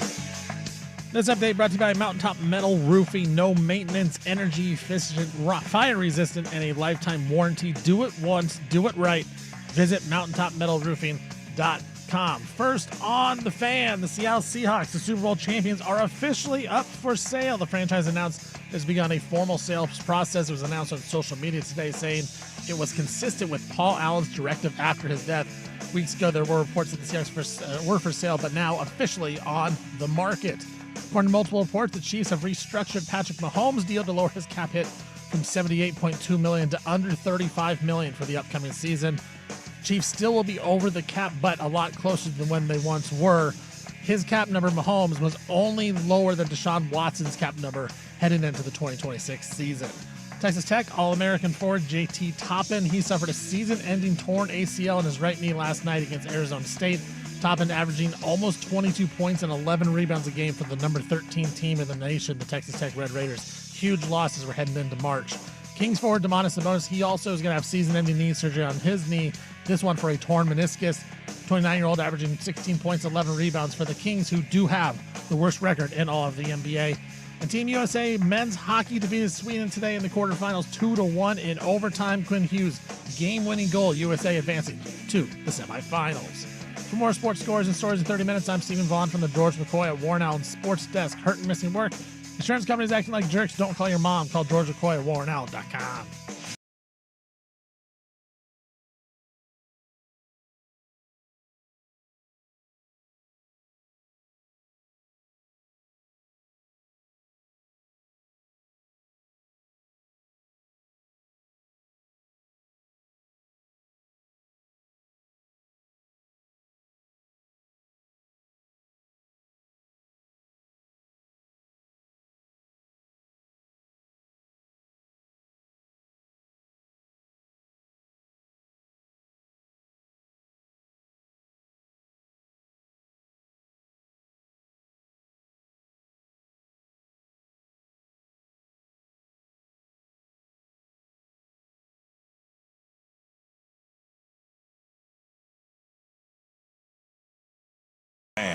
All right.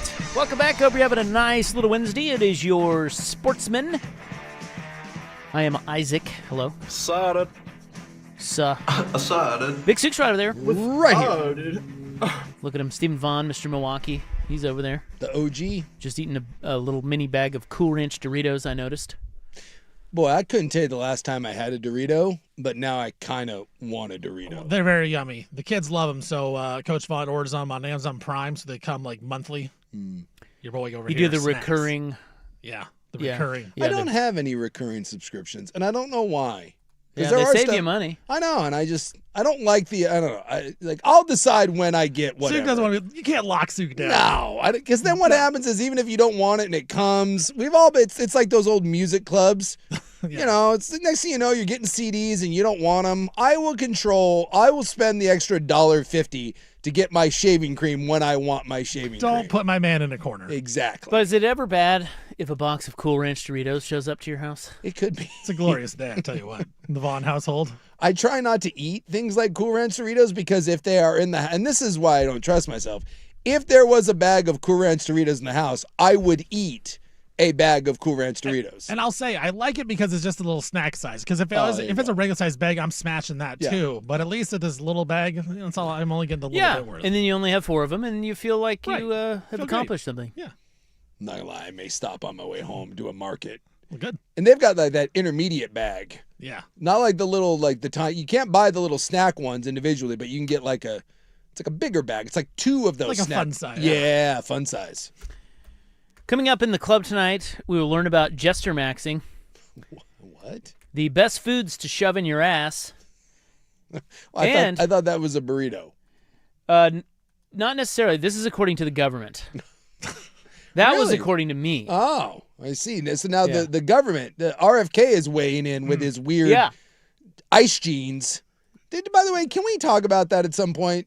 That guy works out and ice plunges in a pair of jeans? that video that he put out had everything. Had fire, had eagles, had sharks, But that explosions. that's the most unhinged thing. And he's in phenomenal shape, don't get me wrong, but why are you wearing jeans? Why are you working out? Why are you getting in a cold plunge? What is with your legs? I'm going to shove a burrito in my ass. Something is going on with his legs. He didn't just randomly decide to wear jeans to do everything. It's suspicious. shirt off, jeans. Yeah. Yeah, It's like he's Swayze or something. Yeah, I don't really understand him.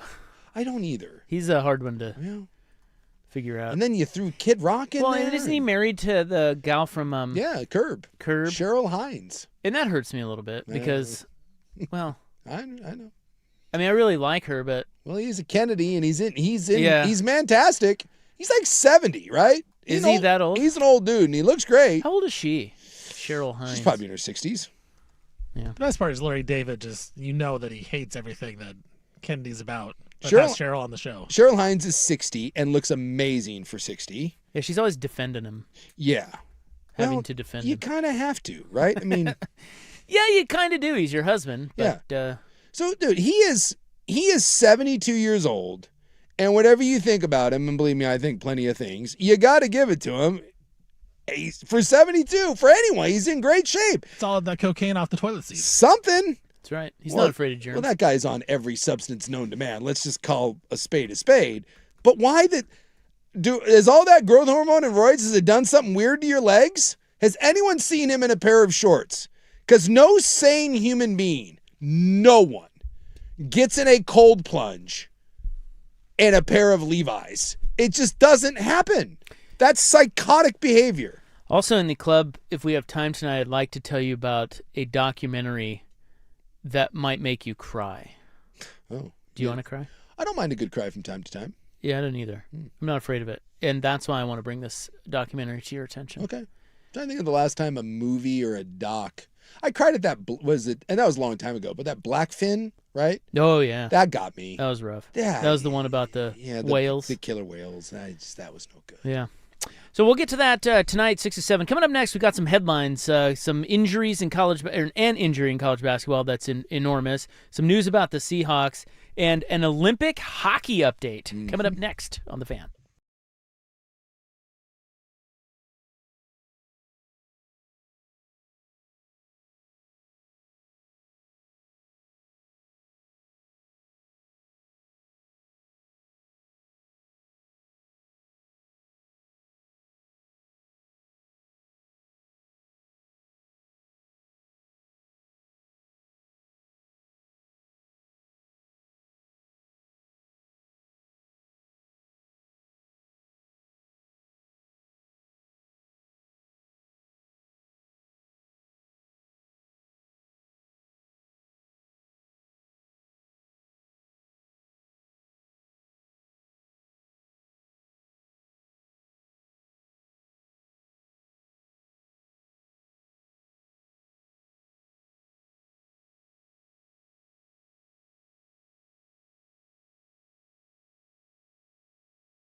All right. The U.S. men's hockey team got into a bit of a nail-biter today with Sweden. Yeah. Little OT action. Yeah, went to overtime. They were up 1-0 most of the game, and then the Swedes scored with like a minute and a half left. Yes. Which I say fire the goaltender. But, you know. He is the best goaltender in the world. But Oh. Yeah. Well, I say fire him. Can't give that up. And then they went to overtime, and Quinn Hughes scored to put the U.S. past Sweden and into the semifinals. I see you rolled your way into the semis. So the U.S. will now face Slovakia on Friday. And then before that, Canada will play Finland in the semis. And Canada had a little bit of a scare. Yeah, well, they were, I mean, even more so than the Americans. The Americans led 1-0 most of the game. The Canadians were trailing that entire game. And when about 4 minutes left in that, honestly, go back and look it up. Nick Suzuki has one of the best single efforts you will ever see in a hockey game to tie that. Goes into overtime. Their goalie makes 2 phenomenal saves, and then they had a slick little backhander to send it on into the semis. And they get Finland, who also came back from 2-0 to win today. Today was the best day of the Olympics. I love hockey. Olympic hockey is my favorite kind of hockey, and today was bananas. And then the women, I think that game's tomorrow, right? I believe so. They play Canada in the gold medal game. Yes. And they already beat Canada 5-0. Oh, yeah, they drubbed them. The U.S. is a big favorite in that. My ladies should win the gold, but like you said, never count out the Canadians. Yeah, I think it is their sport. I think we've won the last 5, and I think we've run like 7 or 8 of the last 10, but the couple of the Canadian victories have been in these kind of gold medal type games. They have managed to rise to the occasion in recent years. Michaela Schifrin won gold in slalom. She breaks an 8-year drought. So that's kind of cool. I don't know who she is, but... Well, she's American, man. Okay. USA! USA! Now, the 8-year Olympic drought, was that the U.S. 8-year drought in the slalom? Yes, because she's won other medals, right? Okay. Am I don't wrong know. about that? Yeah, she's a big deal. Oh, yeah. In 2014, she became the youngest Olympian slalom champion at 18. So maybe it was her own personal drought. By the way, I kind of liked that. I've really gotten into the Winter Olympics, and the slalom skiing, I find like that's hooked me a little bit. Like the alpine skiing in general has grabbed me quite a bit this year. Well, it's pretty amazing what they do. It's just insane. They're just flying. Yes. Like near death. Oh, and did you see the guy that stormed off the course in the slalom? No. This was, I think, yesterday or the day before. He was the best. He was the last guy to go, and he was the favorite to win gold. I think he was from Norway. And my man missed a gate. And early on in the run, so he just stops. And he takes his poles, wings them into the crowd, takes off his skis, and starts marching just sideways. He just stormed. Look it up. It's hilarious. He storms off, and we're like, where's he? He's in the middle of a mountain. He pulls up the little mesh crash fence, goes underneath it, and just walks into the woods and lays down. He just, I've never seen it. Even the announcers were like, well, he's clearly disappointed. We don't really know where he's going. He's on a mountain. He just walked into the trees, and then they briefly showed him. He's just laying down in the trees. Come on, dude. Like making snow angels. I was kind of worried about him. Because like if you went a little too far, there's like a ledge. I was like, is he going to fling himself off? So is the pressure getting to these guys? Or? I think there's something. The quad god said that. Yeah, I've heard from a couple of those people that just say it's too much. Well, 4 years and just, you know it can be over in a second. Yeah. Yeah, just stormed off. I didn't know you could storm off on a mountain. Because it seems like of the places to storm off, the beach and the mountain might be the worst. Like, where are you going? Like storm off into the water? Yeah, it's like you can't, it's the ocean. And if you storm off down the beach, like, dude, it's like I can see you from 5 miles away. Where are you going? Well, you keep storming. Well, because you know the beach keeps going. Yeah, but that's the problem. I think when you storm, you can only storm for so long before you're like I can still see you. Say you should do yourself a favor, look up that YouTube. And everyone, it was just like no one wanted to say anything because you could see the dude's dreams were shattered, but everyone was saying the same thing. Like, where you got nowhere to go, man. You can't just You can't just run away on a mountain. That's not the way mountains work. Oh, you actually can, and he did. To the woods. So a couple of But other isn't it notes. embarrassing eventually when you get up off of the ground and then you reemerge from the woods and you have to walk back the mountain and be like, yeah, sorry, everybody. I Right. just decided to hang out in the woods for a bit, and like ultimate shame. The Seahawks are officially for sale, said the Paul Allen Trust, Yeah. run by the greatest owner of all time, Jody Allen. After she said a couple weeks ago they were not for sale. Yeah, so they got to sell them. So the Blazers and Seahawks. Now, the Blazers, they're saying, should be done by spring here. Yeah. And then the Seahawks sale will last well into the 2026 season. But they're talking about Bill Gates possibly sniffing around the team, Jeff Bezos, Larry Ellison, even Clippers owner Steve Ballmer as a potential owner. Well, they're saying this is going to break the NFL record, which was like a little over 6. They are saying this is going to be north of 7. So Billion. Yes, $7 billion. So that does kind of, I mean, you can put together groups, but that's a lot of money. I mean, think about the how many people had to join in to buy the Blazers, and now double that. It's just, yeah. That thing goes for $7.5 or $8 billion. How many people can really stroke that check?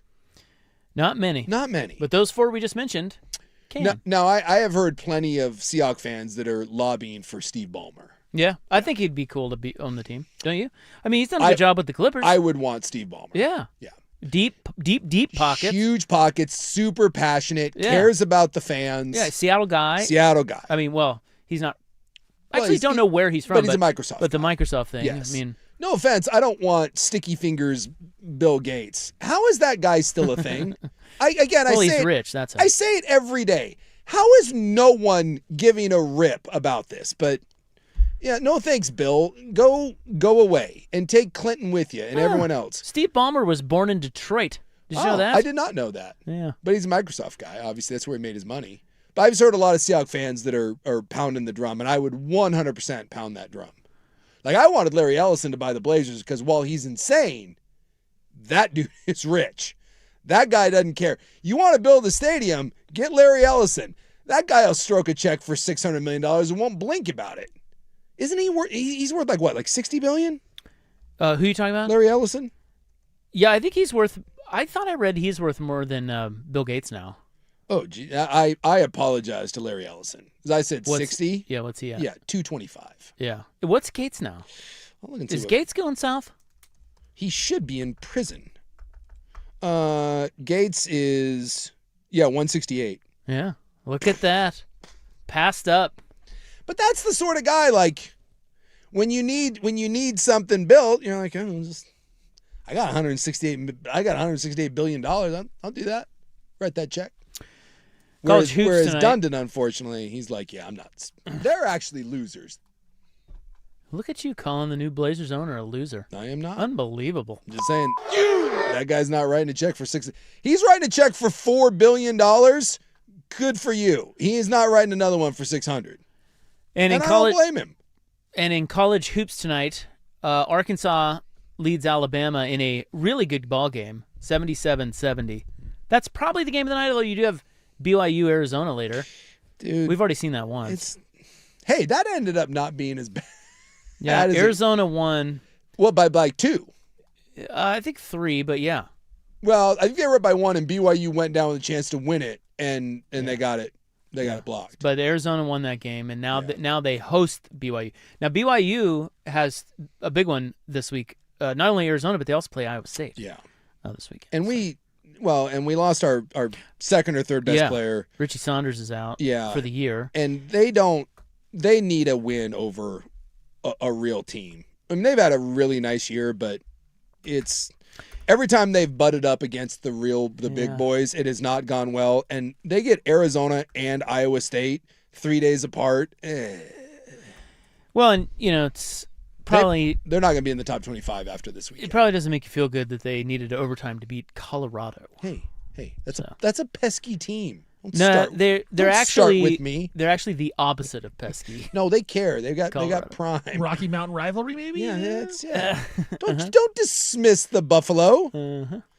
They're actually worse than Mick Cronin. They're coming off a big win over Baylor. Hello, former national champion Are you Baylor. raising your voice at me? And by the way, Baylor You gotta sucks crap balls. on Yes, they're terrible too. There's not. Hell, they just lost to Kansas State. If that tells you anything. There's not a lot of big wins on that BYU Also, schedule. Texas Tech lost J.T. Toppin last night. They lost to Arizona State, and now their best player, one of the top players in the country, lottery pick, J.T. Toppin, is out for the season toward his ACL. Yeah. So the Big 12 is really just down to Kansas and Houston. Well, that Arizona. And Iowa State. And Arizona. Damn it. All right, coming up next, what do we have here? Let's take a look at the old notesies. Is there an epidemic in college football? Next, here's Vaughn with SportsCenter. Now, from the George McCoy and Warren Allen Sports Desk, a Sports Center update on the Fan Sports Network, 105.1 FM and 1080 AM. This update brought to you by Mountaintop Metal Roofing. No maintenance, energy efficient, fire resistant, and a lifetime warranty. Do it once, do it right. Visit mountaintopmetalroofing.com. First on the Fan, the Seattle Seahawks, the Super Bowl champions, are officially up for sale. The franchise announced it has begun a formal sales process. The team announced the move on social media, saying it was consistent with Paul Allen's directive after his death. Of course, reports weeks ago said the Seahawks were going to be for sale, but now officially on the market. According to multiple reports, the Chiefs have restructured Patrick Mahomes' deal to lower his cap hit from $78.2 million to under $35 million for the 2026 season. Before the restructure, the Chiefs were over the cap by $50 million, so still not under the cap, but very close at this moment. Only Cleveland's Deshaun Watson had a higher cap number going into the season than Patrick Mahomes. Texas Tech All-American forward J.T. Toppin suffered a season-ending torn ACL in his right knee last night against Arizona State. Toppin was averaging almost 22 points and 11 rebounds a night for the number 13 Red Raiders. Big loss for them. Kings forward Domantas Sabonis, he's going to have season-ending surgery on his knee as well. He has a torn meniscus. Sabonis averaging 16 and 11 this year. Kings do have the worst record in the NBA. And Team USA men hockey defeated Sweden in the quarterfinals earlier today. Quinn Hughes, game-winning goal. USA advanced to the semifinals. For more sports scores and stories in 30 minutes, I'm Stephen Vaughn from the George McCoy at Warren Allen Sports Desk. Hurt, missing work? Insurance companies acting like jerks? Don't call your mom. Call George McCoy at warrenallen.com.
Okay, heard from David Pollock today. Oh, what's he up to? Well, he's still online. He got canned. He's doing his thing. He's I think he's gone big team Jesus. I think he does that stuff now. well, he's always been that, but he's doing his own thing, and he was on. I think he was on. I don't know if it's Greg McElroy has a podcast YouTube channel that he has on ESPN for college football, and they kind of join each other. Pollock does the same thing on his own little thing. He talks college football weekly. Right. So I don't know if this is. This was on McElroy's. Okay, this is on McElroy's podcast. Okay. And this is David Pollock talking about an epidemic he thinks that we have in college football. Here's an epidemic. I don't see even those big guys that are enormous on that offensive line. I don't see them moving people, Greg. Yeah. The offensive line play is as soft as I've seen in college football. Like, I don't say that just as a defensive guy that doesn't like offensive linemen because I was a defensive lineman. I'm just saying, like, you got so many guys that you look at their numbers and you're like 40. Seton from Colorado, who's going to LSU. I think the dude's a freak athlete. I think he's a first-round pick. I think he's an elite pass protector. Man, I would love for you to move somebody in the run game. Like, I watch his tape and it drives me nuts. Like, get your hands on people. Have a little nasty. There's a lot less nasty than there used to be. All these kids do is play. So they're not worried about the run game anymore. And there's so much passing in high school now where it used to be I formation in high school at so many places. So everything has gone spread and smaller and speed and space. And so it makes sense to bring it in. But when you do that, Greg, and everything's speed and space and everything's 7-on-7, these offensive linemen ain't as tough as they used to be. They ain't as strong as they used to be. They ain't as nasty as they used to be. I want my linemen to not like people. Like, I don't want them to like people. So as a former offensive lineman, what do you think about that? I think he's a J something. This is just. Are you raising your voice at me? Yeah, this is so stupid. Is there one player from like the 90s or 2000s that will admit that the guys today are great athletes and they're big and they're strong and they're physical? Like, now, the one thing I'll give him, is there an element now of, with the spread offenses, that pass protection has become so much, it's become a bigger part of it? Sure. More people are throwing the ball. I would make the argument that pass protection has gotten worse because in college they do a lot of this 3-step stuff and get rid of the ball, and no one does true pass sets anymore. I would listen to that argument before I'd listen to the fact that people aren't nasty. And I love how you can't point to anything. It's just these J-offs up there being like, I want some nasty in my O-line. It's just, no one's nasty. Back when I played, we were nasty. Yeah, it was largely anecdotal. It is. I'm sorry. If you watch Oregon, which was a good O-line, it was not a great O-line. Okay, I'll just say that right off the bat. That is not like people are like, oh, they should have they won the Moore Award. No, they shouldn't have. Both your tackles were leaky in pass protection. Your right guard was bad. You know what Oregon had? Big, physical, nasty dudes. Go watch Alex Harkey and Pregnon play sometime. First off, they're monster human beings, and they're bigger. To say that.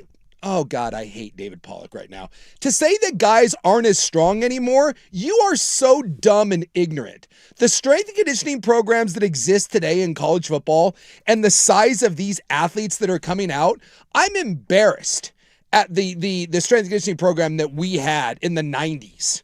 It just, dude, we just did horse crap, no bench, squat, deadlift. These guys that do it today, they're physical specimens. I go down, I'm still a big guy, I'm 255 pounds.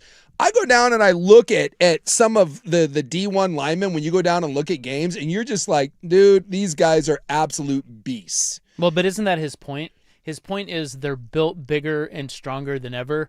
And yet I think he's trying to say, he's trying to say they're soft. Of course, because God forbid someone that played back in the day admit that today's game has good things going for it. Why isn't it just...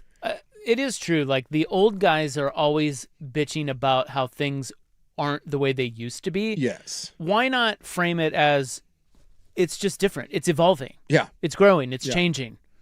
I mean, that's really what he's talking about. But again, go watch Spencer Fanu at Utah and tell me that guy is soft.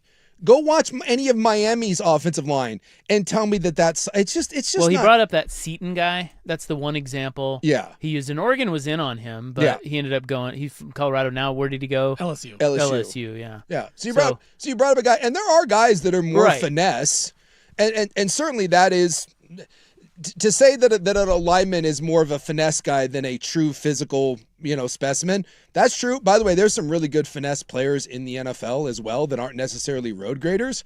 So if you want to get into an argument that overall O-line play has struggled to keep up with from college to the NFL because of that gap, I'll listen to that. But if you're sitting up here and telling me that guys aren't nasty and guys aren't as strong as they used to be in this crap, you're just on there and you're just throwing out random word salad without any. I would love to sit down. Let's sit down and watch some film sometime of a really good. Go watch Indiana's O-line and tell me that that's not a physical O-line. It's just inaccurate. Some of these college football dudes that cover the sport seem like they hate the sport. Yes. It doesn't make any sense. Because, like you said, Rob, they need to just evolve to what's going on. Yes, the game is different than it was in the 90s. We're not just going 3 yards in a cloud of dust. That's not the most efficient way. So, of course, guys are going to change the way they play the game of football from 1992 to 2026. Well, don't offensive linemen, to his point, don't offensive linemen now, they probably have to be more athletic. And they just have to be, they're dealing with a different beast on the other side of the line. Yes. The defensive lineman that you have to, the days so of. You're not just shoving some guy 3 yards, you know what I mean? No. Like the days of the big unathletic O linemen are dead and gone. If you can't move your feet as an interior, because tackles have been athletic for a while, right? But it was always this idea of give me the big, long, athletic guy, put him on the outside, and the interior guys are just big, fat guys, and we'll just lean on people. Those days are gone. The defensive tackles in this day and age, they're too big, they're too fast. When you look at some of the interior defensive linemen that are existing out there, you can't just be some fat guy that leans on them. It's just not the case. And there are a lot of teams that aren't asking guys to do duo blocks anymore. There are teams that are relying more on spread concepts, and you are relying on more zone type schemes where you need to be an athlete and run. By the way, the Denver Broncos were doing this in the 90s and winning Super Bowls with non-physical O linemen that can run. So there are teams that run more kind of duo power downhill running schemes, and there's teams that run more zone type where you need to be a better athlete. To try to throw some sort of blanket on that, Trevor Maddich does this, and he's a BYU guy that drives me effing crazy. Pollock does this. Steven said it best. It's the NBA guy that's like, well, when I played, it's not. It's a different game. I saw a video today saying we need more Jason Williams, like white chocolate, in the NBA today. And I go and I look at his stats. His best 6-year stretch, he shot 38% from the field. Yeah. Like, he wasn't a good player, but because we fantasize about how he had cool passes and it was back in the 90s, how good he was. No, that's just not how it was. Yeah. Yeah, people have a hard time evolving.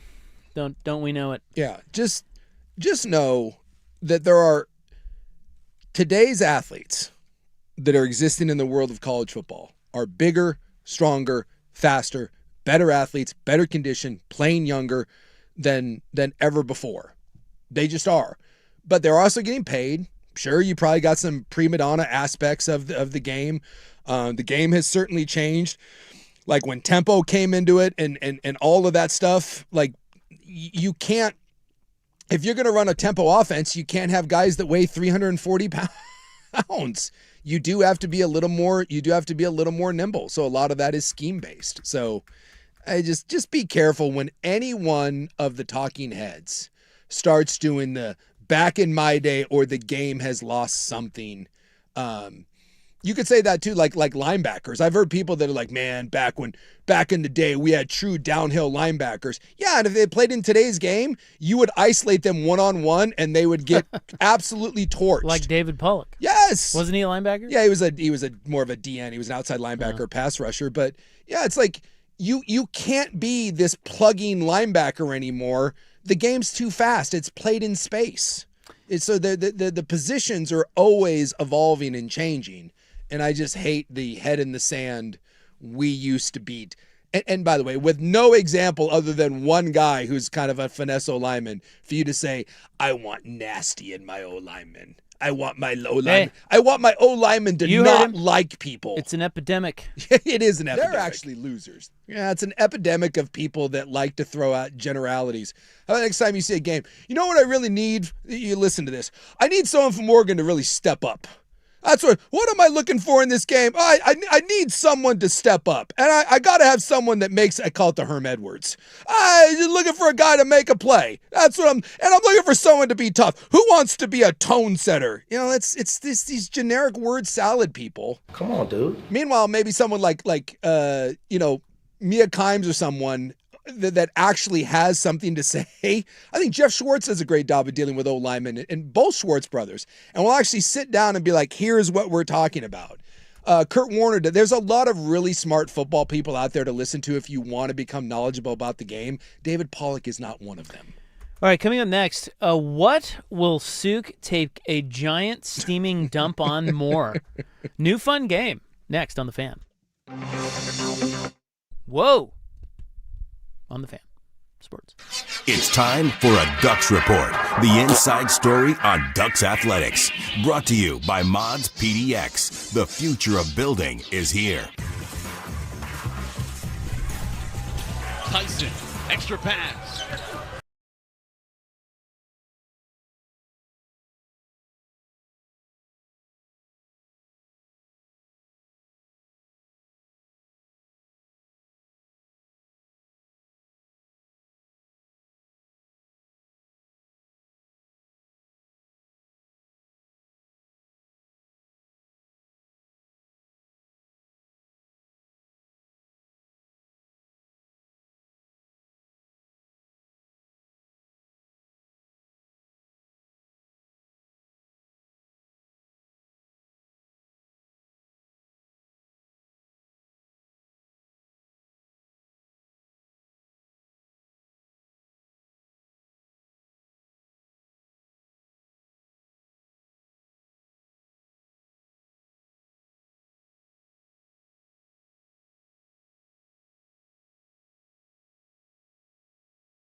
Okay, now that we know that Suk dislikes David Pollock.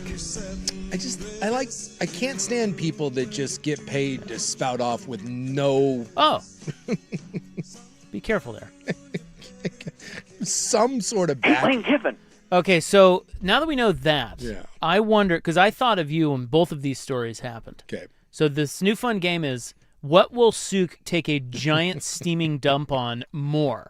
Because we know he will on both of these. Okay. And I maybe could throw David Pollock in there now that I know your take on him. The old timer. Back in my day, we were tough. So we have the return of Ronda Rousey. Oh yeah, I saw this. She is back, Yeah. and she will be fighting somebody. Gina Carano. Yeah, who's a big deal. No, she's not. Oh. But Well, neither of them are a big deal. Ronda But they're Rou- fighting. yeah, In I think Dubai or somewhere Dubai, somewhere yeah. in the Middle I think East. that's They're right. actually losers. Ronda Rousey at one point was like, she's the godmother of mixed martial arts. Gina Carano was hot and was a big deal, but was never actually a real like good fighter. And now she's gone on to like do movies and TV and stuff. So it's two big names. Rousey's been retired for years and kind of got exposed as the game got better. But it feels like now with like these celebrity boxing matches and these kind of mixed martial arts ones, it's not about actual like real fights or it's what can you have a name? Can you draw eyeballs? I mean, Jake Paul is a terrible boxer. Well, that's not. He's not in any shape or form a good professional boxer, but he's a name and people tune into him. So they're doing all these celebrity stuff. So this will do big numbers because Gina Carano was like on the Mandalorian, and she's a big Fox News kind of gal now.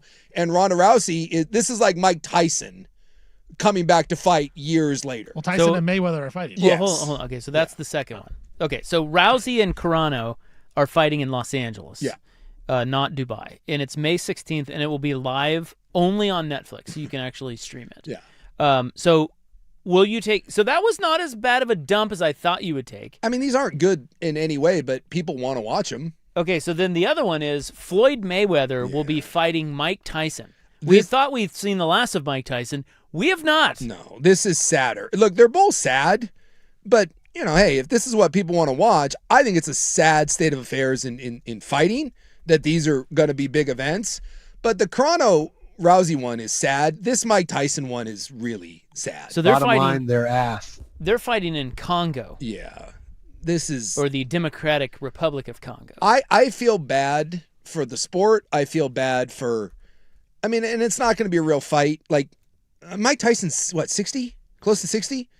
I mean, watching him attempt to fight Jake Paul, like, and those were short rounds, he can't... They're calling it the stumble in the jungle. Yeah.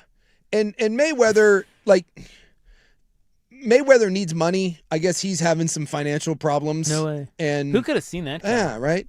So this is not going to be a real fight because, I mean, Tyson, if he hits him, will kill him. But Tyson's 60 years old and won't hit him. So it's just it's a sad spectacle. This is like Jesse Owens racing a horse at the end of his life. Like, it's a sad spectacle, but this is what people want to watch. And, all right. You know. Well, what did we get? I'll leave it up to Steven. Who did he dump on more there? Pretty even keeled poop, I should say. Yeah. I have more of a problem with... He has the problem with Tyson. Yeah. Tyson Mayweather. He has a problem with that. David Pollock's comments bother me more than either one of these. Oh, my God. Pollock off the top rope for the win. Athletics is athletic. Yeah. Wow. This is just... Pollock's is ignorance and stupidity. This is just sad. Suk understands why they're all fighting. It's all for money. Yeah. Where Pollock's comments Yeah, are just stupid. Yeah. It's just you can't let it go, All right. and you want to be like, I'm the toughest. But this is... Pollock wins. This is sad.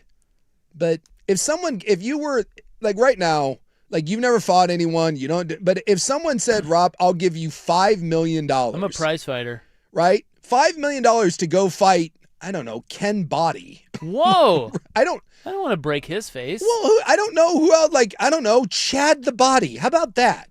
You're going to go fight Chad the Body. For $5 million? For $5 million. Let's lace him up. Exactly. True story. Good chunk of money. Exactly. So this is sad, and it says something about what we are willing to consume, but...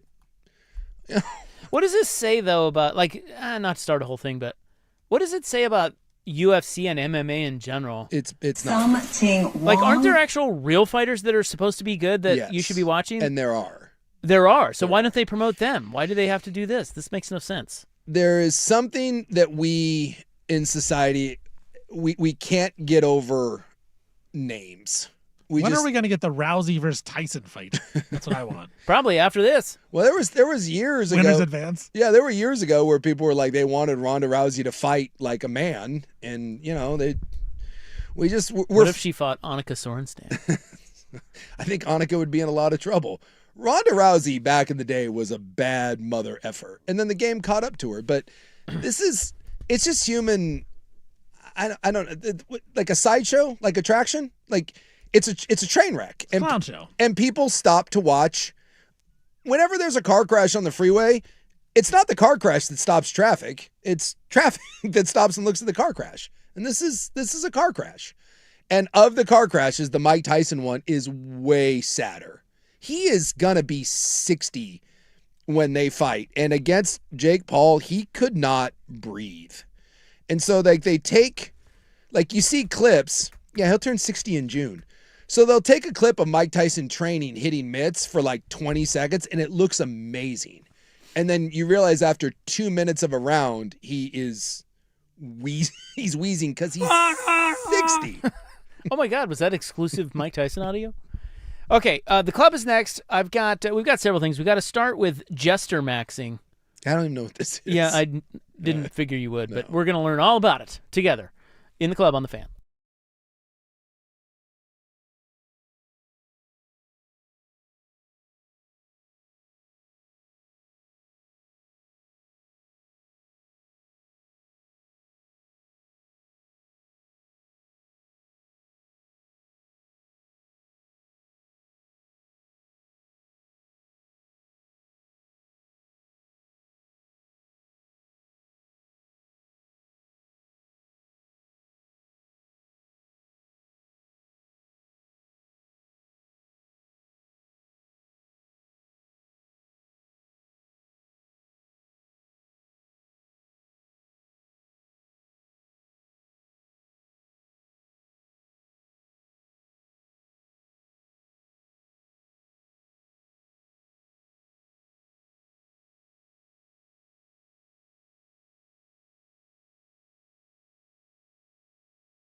Now, from the George McCoy and Warren Allen Sports Desk, a Sports Center update on the Fan Sports Network, 105.1 FM and 1080 AM. This update brought to you by Langdon Farms Golf Club. Langdon Farms Golf Club, good or bad weather, the golf course is always the driest around. Download the Langdon Farms app today to get all the latest news and specials. First on the Fan. Super Bowl champion Seattle Seahawks are officially going up for sale. The franchise announced it had begun a formal sales process. The team announced the move on social media, saying it was consistent with Paul Allen's directive after his death. The reports weeks ago, Seahawks were for sale. Officially now, Seahawks are on the market. And according to multiple reports, the Chiefs have restructured Patrick Mahomes' deal to lower his cap hit from $78.2 million to under $35 million for the upcoming season. Before the restructure, the Chiefs were over the cap by $50 million, so they're still going to be over the cap, but much closer now. Only Cleveland's Deshaun Watson had a higher cap number going into the 2026 season than Patrick Mahomes. Texas Tech All-American forward JT Toppin, he suffered a season-ending torn ACL in their loss to Arizona State last night. Toppin averaging almost 22 points and 11 rebounds a game for the number 13 Red Raiders. Huge loss for them. Kings forward Domantas Sabonis, he also will have season-ending surgery on his torn meniscus. He's averaging 16 and 11 for the Kings, who have the worst record in the NBA. Oregon State, they have announced that their spring game day they have set their spring game day. It'll be a Saturday, April 25th at Reser Stadium. And Team USA men's hockey defeated Sweden in the quarterfinals 2-1 in overtime. Quinn Hughes, game-winning goal. USA advancing to the semis. For more sports scores and stories in 30 minutes, I'm Stephen Vaughn from the George McCoy at Warren Allen Sports Desk. Hurt and missing work. Insurance companies acting like jerks. Don't call your mom. Call George McCoy at WarrenAllen.com.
Come on, dude.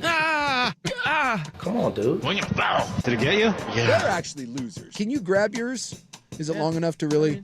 Okay, we Like, if you're apologize. stalking me and your idea is It's to scare me, time you for better the have a club, gun baby. or a knife. On 105.1 and 1080, The Fan.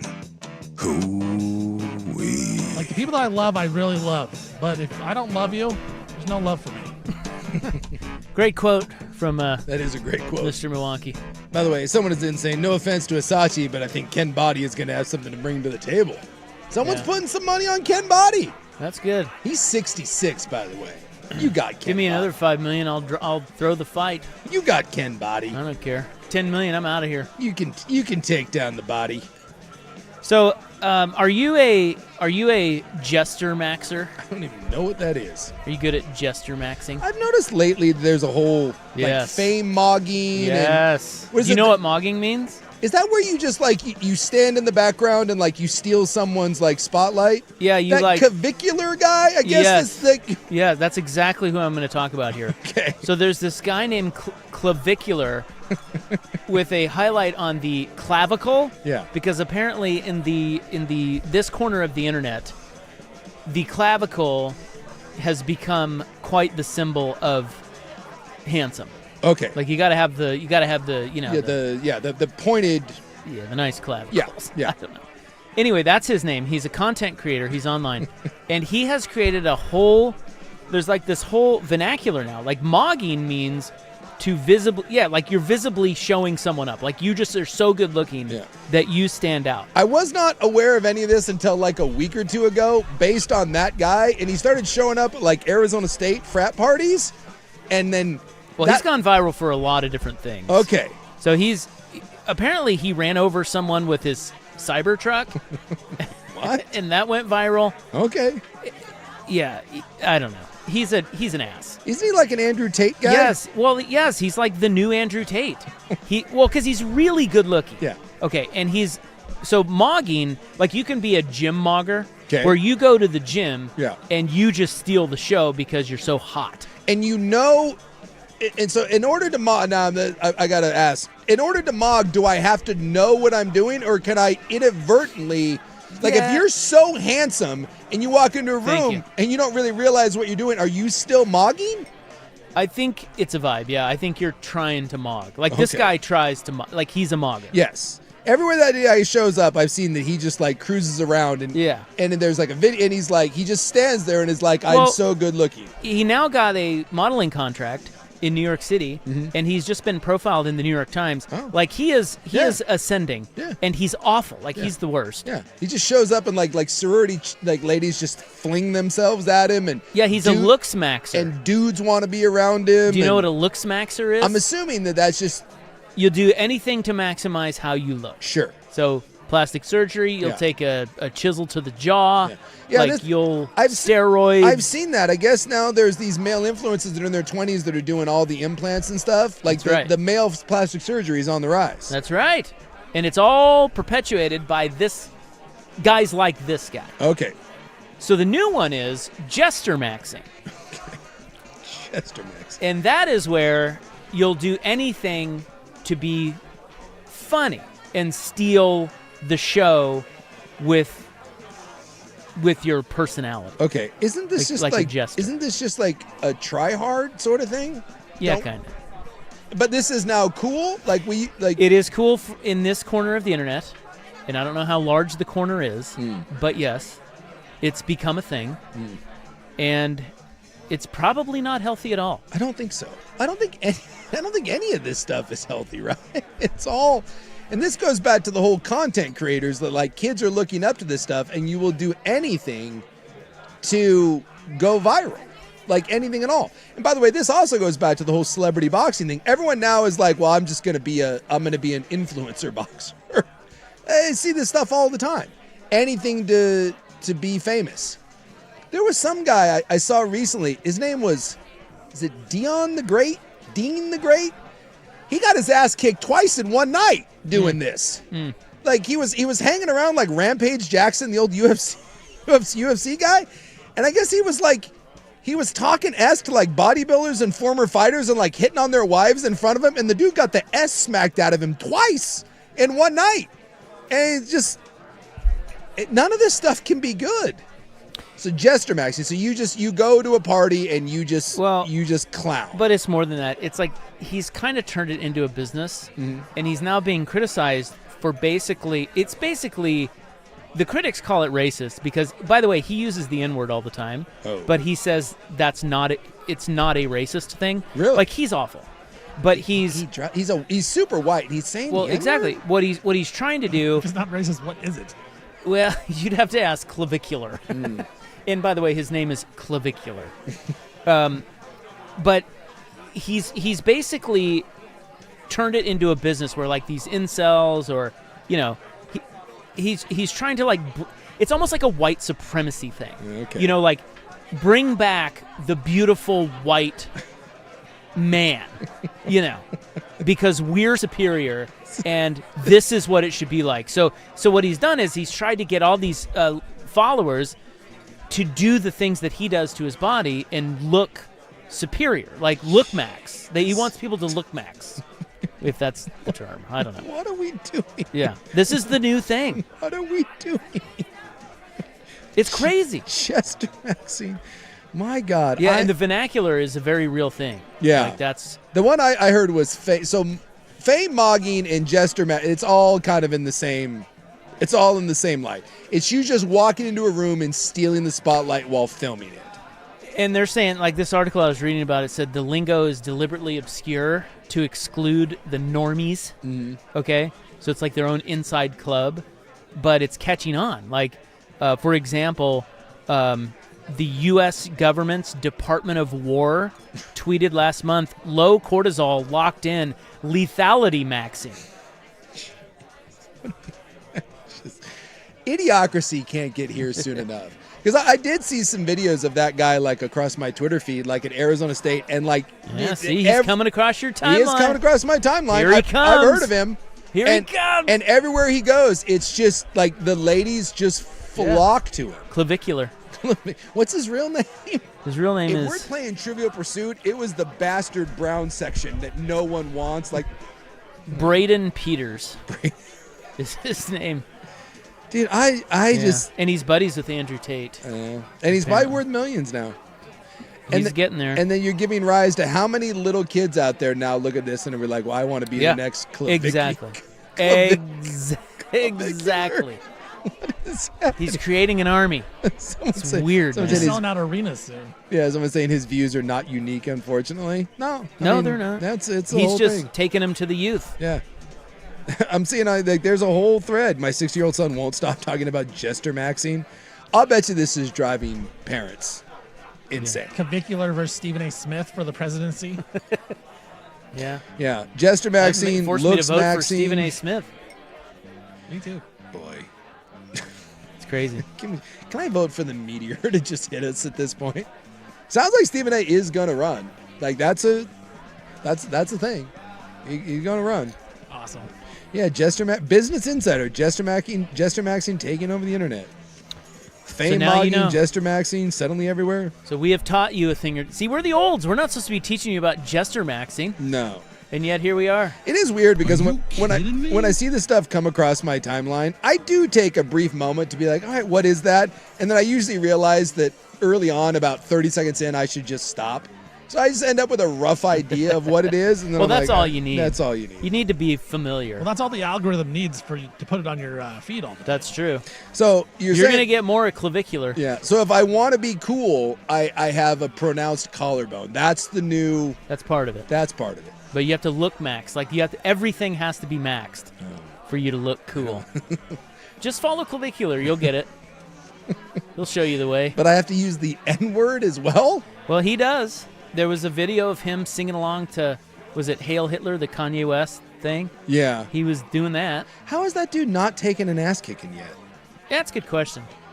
He's a bit like Jack Doherty. You seen that guy? Yeah, he just carries around the... Jesus. Yeah, that dude goes, there's a guy, Jack Doherty, and I don't know how they get famous. How do people like this? Jack Doherty's like this little piece of crap, and he goes around, he slams into people to pick fights with them, and then he has these giant bodyguards that defend him. One of these days, you're going to slam into someone's just going to pull a gun and shoot the living hell out of you and the bodyguard. Like, that's what I don't get, like, about all this stuff. Like, I wonder, is that staged? Because you would think eventually you're going to come across the wrong guy. I think it's staged. Because I think they're smart enough to know if they ran into the wrong person, something bad could happen, so they would never risk that. And I never know, like, if you see the clip, this Dean the Great guy, like Larry Wheels is this, he's like a bodybuilder, fitness he's a giant human being. And look, it's a funny clip. And I guess this guy is a celebrity boxer. He's an influence boxer, and he's a tiny little guy. And he's talking about the dude's wife right in front of him. And he's like, oh, she looks like up to grabs to me.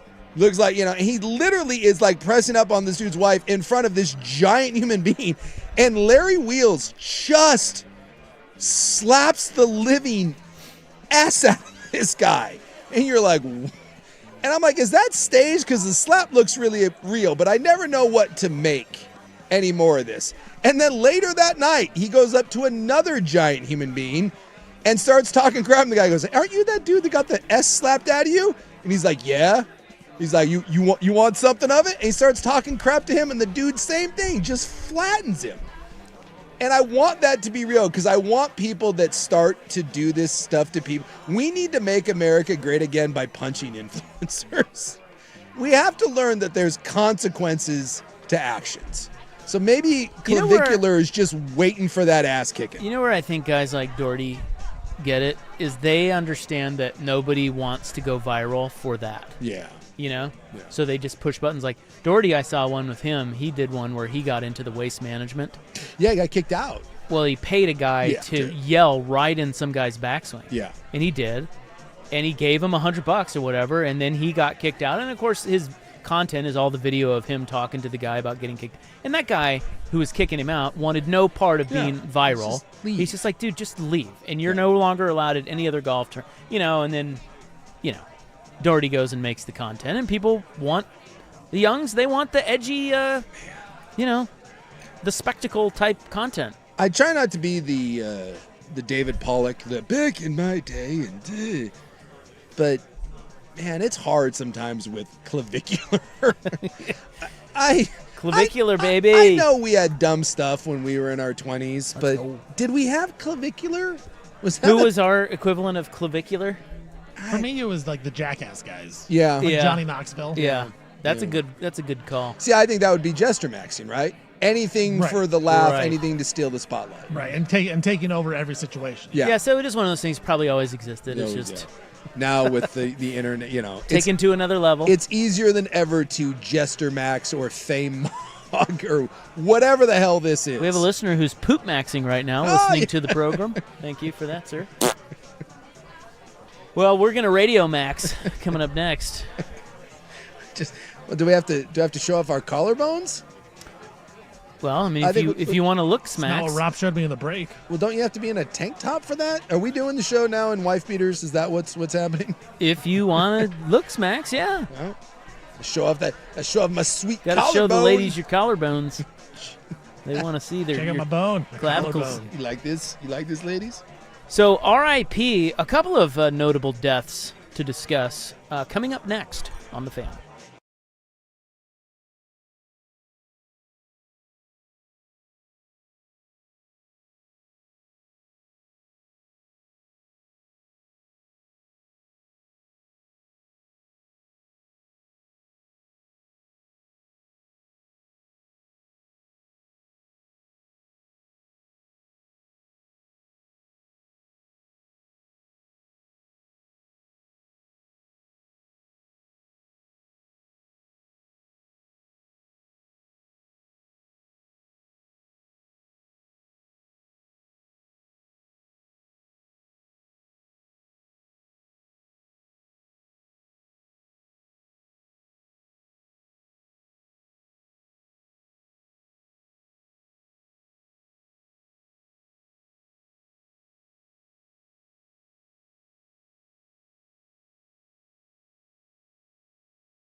Okay, well, we've lost some greats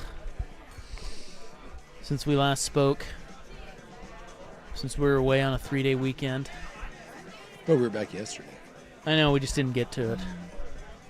I mean, it's not like they're they're still dead. Yeah. So we'll get to it. It is true. You really eulogize at any point for quite some time. Well, today's a good day to eulogize these folks. As can you believe Gene Hackman died 1 year ago today? How about that? In one of the more strange circumstances we've ever seen, and then it turned out it was not foul play. It was the But doesn't that hantavirus. seem like far less than a year ago?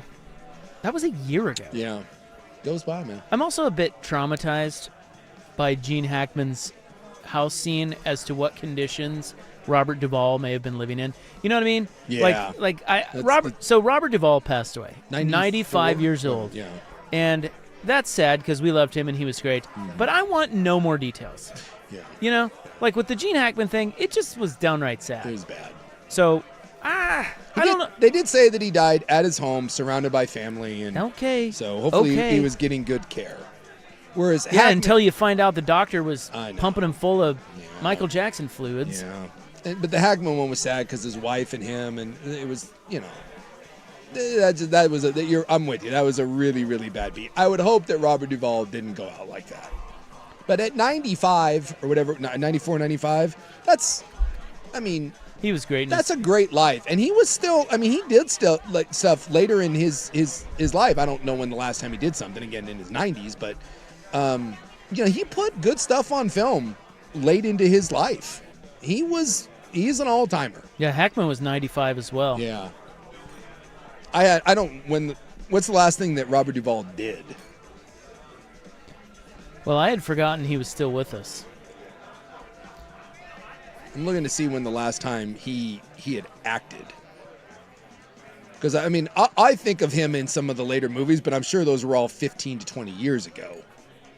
Like, It says in 2014, he was in the legal drama film The Judge. and that was really good. With Robert Downey I think he Jr.. got nominated for an Academy Award for that. So, he would have been in his 80s then, and that was a phenomenal role. The latest thing he's credited with film-wise is Hustle and The Pale Blue Eye, Okay. 2022. Okay, so he was in his 90s. I didn't see any of those, but The Judge is really good. Crazy Heart was probably 2010-ish. Phenomenal. Where he basically Tender Mercies is what he won his Oscar for. I don't know if you've ever seen that, but it's a phenomenal movie. And he plays a kind of a down-and-out country singer. And he kind of reprises that role in Crazy Heart, but Jeff Bridges is the down-and-out country singer. One of my favorite movies, and he was a little supporting actor in that and was great. Get Low was another one that was phenomenal with him and Bill Murray. So these were 10, 15 years ago, so he would have been in his 80s and was still putting incredible work out. And then you go back to The Godfather and Apocalypse Now and all that stuff that he was known for. And he was great. He was one of the all-time greats. He told a great story on Letterman. He was on there and he's like, yeah, we were on the set of Godfather and Marlon Brando and I decided to moon the crew. Yeah, the mooning contest. Did you see this? Yeah, I've seen this one. And he goes, yeah, so we did it, and we didn't think we should, and people told us not to, but we did it, and we mooned everybody. And this woman came up to him, she said, Bob, I love your ass, but man, the ball's on Brando. That, of course, gets the famous Dave Letterman chuckle. Yeah. It was great. We also lost Jesse Jackson. He's out. Yeah. At 82? 82? 84? 82. 84. He was 84. And that, I don't remember the last time I saw Jesse Jackson. And we lost Nintendo. Who? He was the blind gorilla at the Bronx Zoo. He died. Oh. Guys. So is he the third or is Vanderbeek the third? Because they come in threes. Well, you can toss in your third however you see fit. But, yeah, he had a heart attack. He was 32. Gone too soon. I think that they live way longer in the wild than they do in captivity. But he was blind, so he had a lot of problems. Sure. But they said, actually, he was actually a pretty cool story. Do you never heard of him? No, I don't think The blind gorilla? No. Yeah, he couldn't see. Well, I mean, I think that's the definition of Yeah, blind. yeah, right. Yeah, just in case you didn't know that. He's the blind gorilla. Hey, he couldn't hear a damn thing, which was confusing because he was blind, but, Well, anyway, they trained him to live without his eyesight, and he did it. Oh. He was able to do it. He learned to kind of maintain his role as, the silverbacks. Like, Sure. They have to looks max. Sure. They're jester maxers. the entire time. For the female they're gorillas. originally fame mongers. Yeah. So he was able to maintain that, even though he couldn't see them. It's kind of a cool story. Huh. He died. So we had Punch, the little monkey, and Punch. now this guy. Well, Punch is alive. Yeah, I'm just saying we haven't had a lot of monkey news lately, Yeah, or a lot of ape monkey news. Yeah. Well, Rest in peace. I don't know much about Jesse Jackson's day-to-day life, or this ape, but Robert Duvall was a bummer. I loved Robert Duvall, and now I'm going through. I will go on for like the next month. I will go on a Robert Duvall kick where I will go back and watch some of my favorite Robert Duvall movies, and there is so many of them. Sneaky, if you're going all-time catalog, like Tom Hanks has a great one, Denzel has a great one, Cruises is really good. Robert Duvall, Yeah, it's up there. it's because it was so long and it was so varied. You get comedy, you get action, you get drama, you get crime stuff, you get romance. But he wasn't always the leading actor. No, and that's kind of the cool thing. As he went on, he was often and some of my favorite movies are just bit parts from him. I've said a couple times, if you've never seen Thank You for Smoking, watch it. It's a really, really funny, but kind of serious movie. And he plays the tobacco king.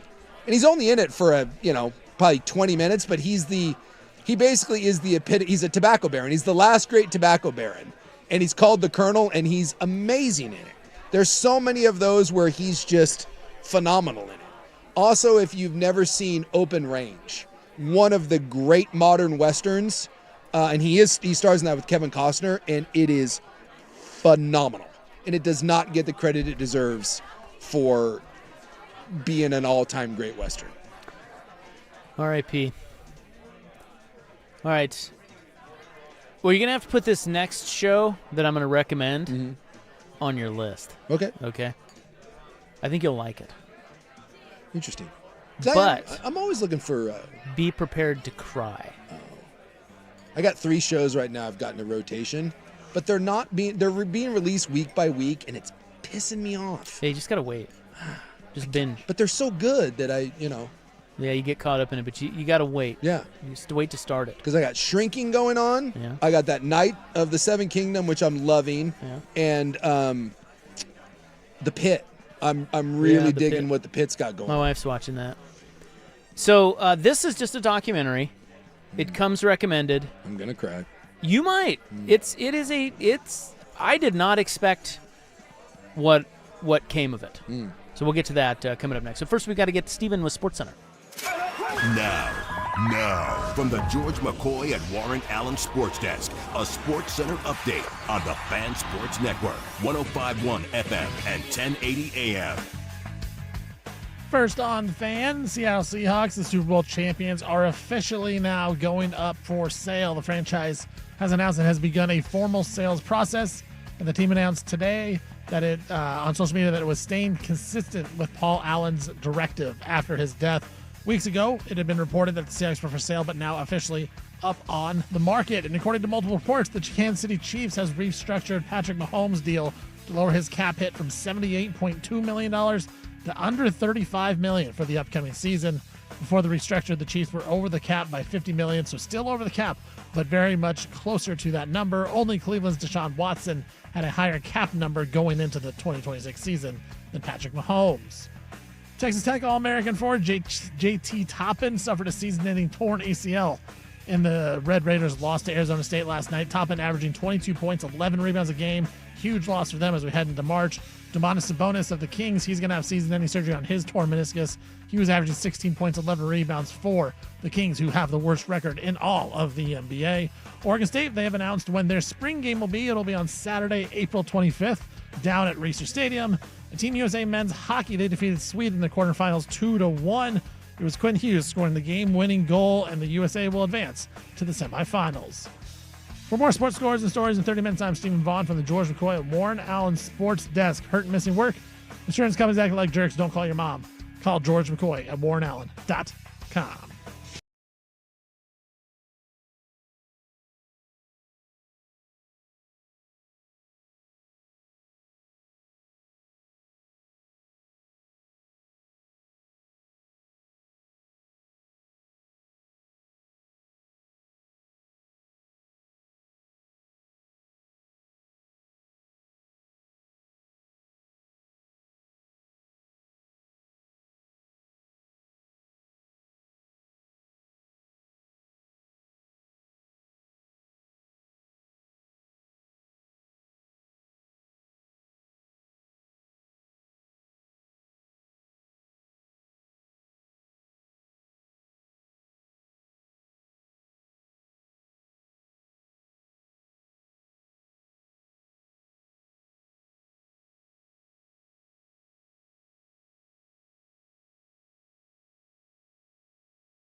Big Sook have you from here. By the way, another barn burner in college basketball tonight. You got Arkansas and Alabama are in their second overtime. It's 110 to 110. That's pretty wild. I'm going to flip over to that. So if you're looking for something to watch, I was just in kind of one of those, I don't know what to watch, kind of ruts. Sure. I was flipping through. And I usually never go to Prime. I'm usually Netflix or HBO Max. Sure. And I can find something. Yeah. So I flipped over to Prime, and on Prime, there's a lot of documentaries because I think that's where I've watched a lot of music docs, and they then populate other documentaries into my, hey, you may like this. Yeah, was the John Candy one a Prime one? Well, that's exactly what I'm talking about. Have you watched it? Yeah, I watched it. Did you cry? Yeah, it got me. Dude. It got me. I'm telling you, that John Candy documentary, and it was on Prime, it's called I Like Me. Yep. If you liked John Candy even at all, buckle up. Watch it. Yep. That is really good. It is phenomenal, but you will see just how do you say it's just really melancholy. I don't really know why they made it so sad. Yeah. Like, it instantly opened, so everybody's in it. All the greats are in it. Yep. He worked with everybody. Everybody loved him. And they're all talking about him like they've yet to process his death. Yeah. He died in 1994. It was shocking. I remember him dying and remember being sad. I loved John Candy. I don't remember him being that young. Yeah, he he's died 43. Died at 43. And you're like, oh my God. So and his kids are in there. It's really good. that's as good of a documentary on one person as you'll see. Yes. Like, it's really thorough. Yeah. Steve Martin, Macaulay Culkin, Dan Aykroyd, they're all in it, and they all are just really interesting about what John Candy was like. And it was like a really good look into his life and who he was. Yep. His wife's in it, his kids are in it, like you said.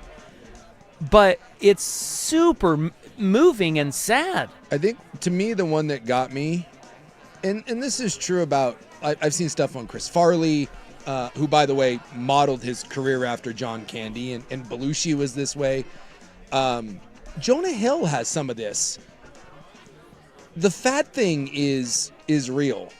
And how do you say it? It's like, you feel so bad because what makes them famous, I guess it's not what makes them famous. It makes them funnier. It makes them funnier, I guess. Like, when you're known as the big fat guy, and that's the role that you play, and you realize that that's a deeply insecure part that they hate, and then they show the clips of every time you go in an interview, someone is referencing you being a big fat slob. And you know that they hate it about themselves, but they also know that that's, if they lose weight, does that take away their career because you are the big guy? And as being a big guy myself, like, that hits home. That stuff's hard. It's their complete identity. Yes. Is what they are. Yes. And they show some interview clips from back in the day of some of the things that people asked him in interviews. Heartbreaking. And he handled it so well. Yes. He just laughs it off and actually answers questions quite well. John Candy was awesome. Yeah. We all know. I mean, if you liked watching John Candy at all back in the day, you should watch this doc. But be prepared. But buckle up. It'll get you. I'll tell you what. He gave everything of himself, and he accepted that he was gonna, like, he was one of those guys that knew he wasn't long for the world. But it's like no one had a bad word to say about him, and you wanted to reach through the screen and be like, dude, you didn't have to be this way. I feel like Dan Aykroyd is crazy, but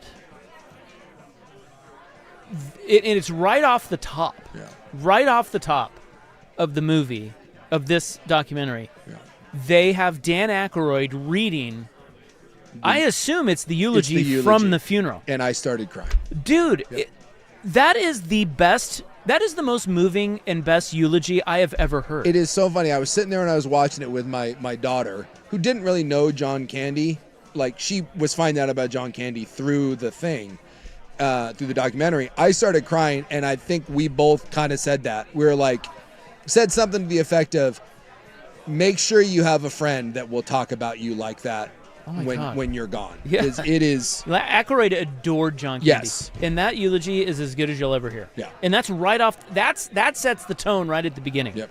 Macaulay Culkin also has a really good one, too, where he says, because he was abused and his parents were terrible, and he said, is they did Uncle Buck together and when he was really little. And he said, all these years, I always remember that John Candy is the only one that ever asked me if I was okay. Yeah. On set, he was the only one that asked me how I was doing. And he said that stuck with him forever, and they actually became friends. He said Candy was super sweet to him. Yes. And it was cool when he said, I get to remember him in a way that no one else does. Yeah. And I get to remember him in a way of like he was like my real father, because my real father was abusive. Yes. He was my dad. Yeah. And I remember him that way. And that's different than anybody else on the show eulogizing John Candy in a different way. O'Hara's in it. Yeah. What's her name? Catherine O'Hara. Catherine O'Hara. Yep. The late great. Everyone that worked with him, and they adore him. And Eugene Levy. It's funny because you mentioned all the clips that they show from like interviews where people they were so rude and awful to him because they just talked about him being a fat ass.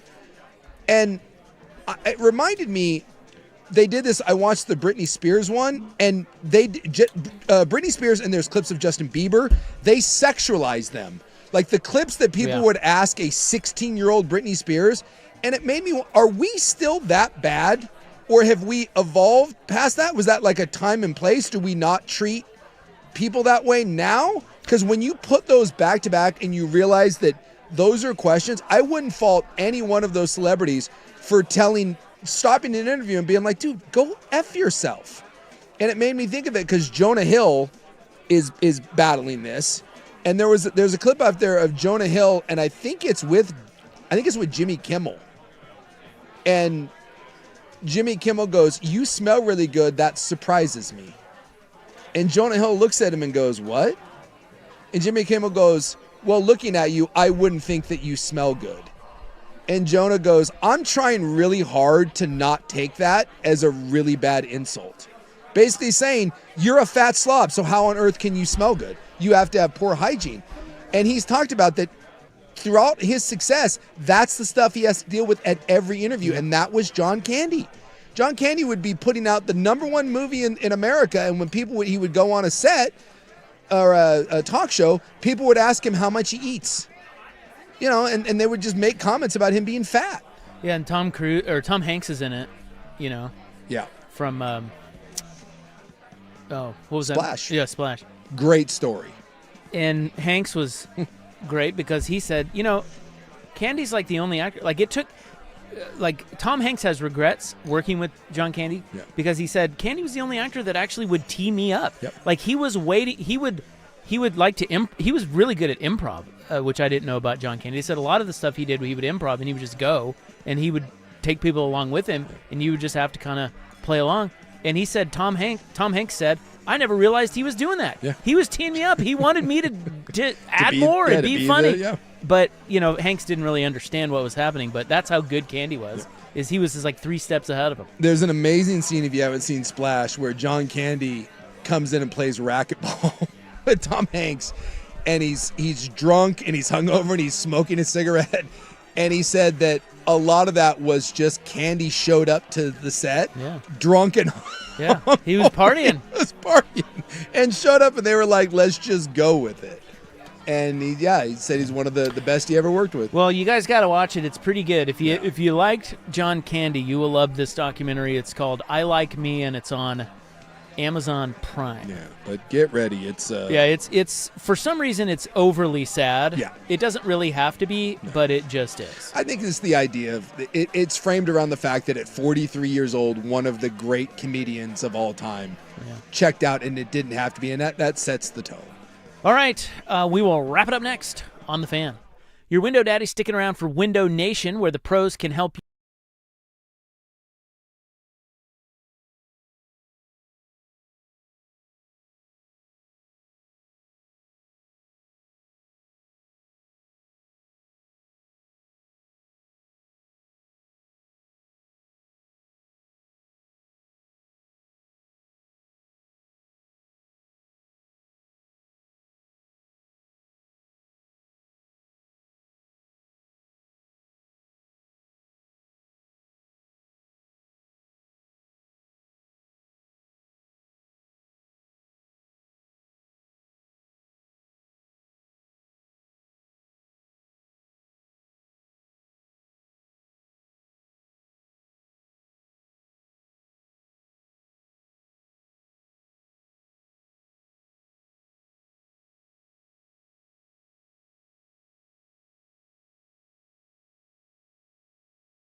Zook have you from here. Yeah, but not for long. We're going home. Yeah. Your boys are down 7 at half. Yeah, it's not. It's not bad. It's not bad.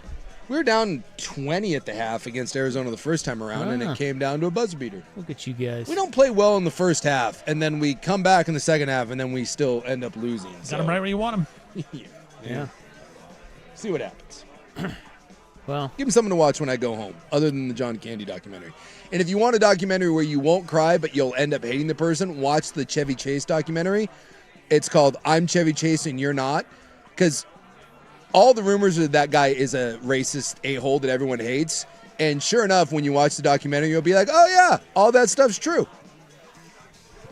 He's in it, by the way, and he makes it worse. Isn't that one of the weirder... Like, I remember finding out that Chevy Chase was a real piece of you-know-what. Yeah. And it's just weird. Yeah. Because of all the dudes from my childhood that were just freaking funny, Chevy Chase, he might be number one. He's like Christmas Vacation is so adored by everybody. Yes. He's... Fletch. I mean, Fletch, all of that all stuff. of it. Funny Farm. Like, there's no way that he's that way. Yeah. Spies Like Us. Turns out he is. He gives an interview in there in the documentary, and he tells the lady interviewing him that she can't comprehend what he's saying because she's so stupid. Like, you're like, dude, you're giving an interview on a documentary about yourself, and you're just proving what everyone thinks about you. They're actually losers. He doesn't care. All right, everybody have a great night. Hopefully better than the BYU basketball team. Look, if we keep this thing under 10, I'll be happy. By the way, Darren Peterson decided to play tonight, and apparently he's going off. Shocking.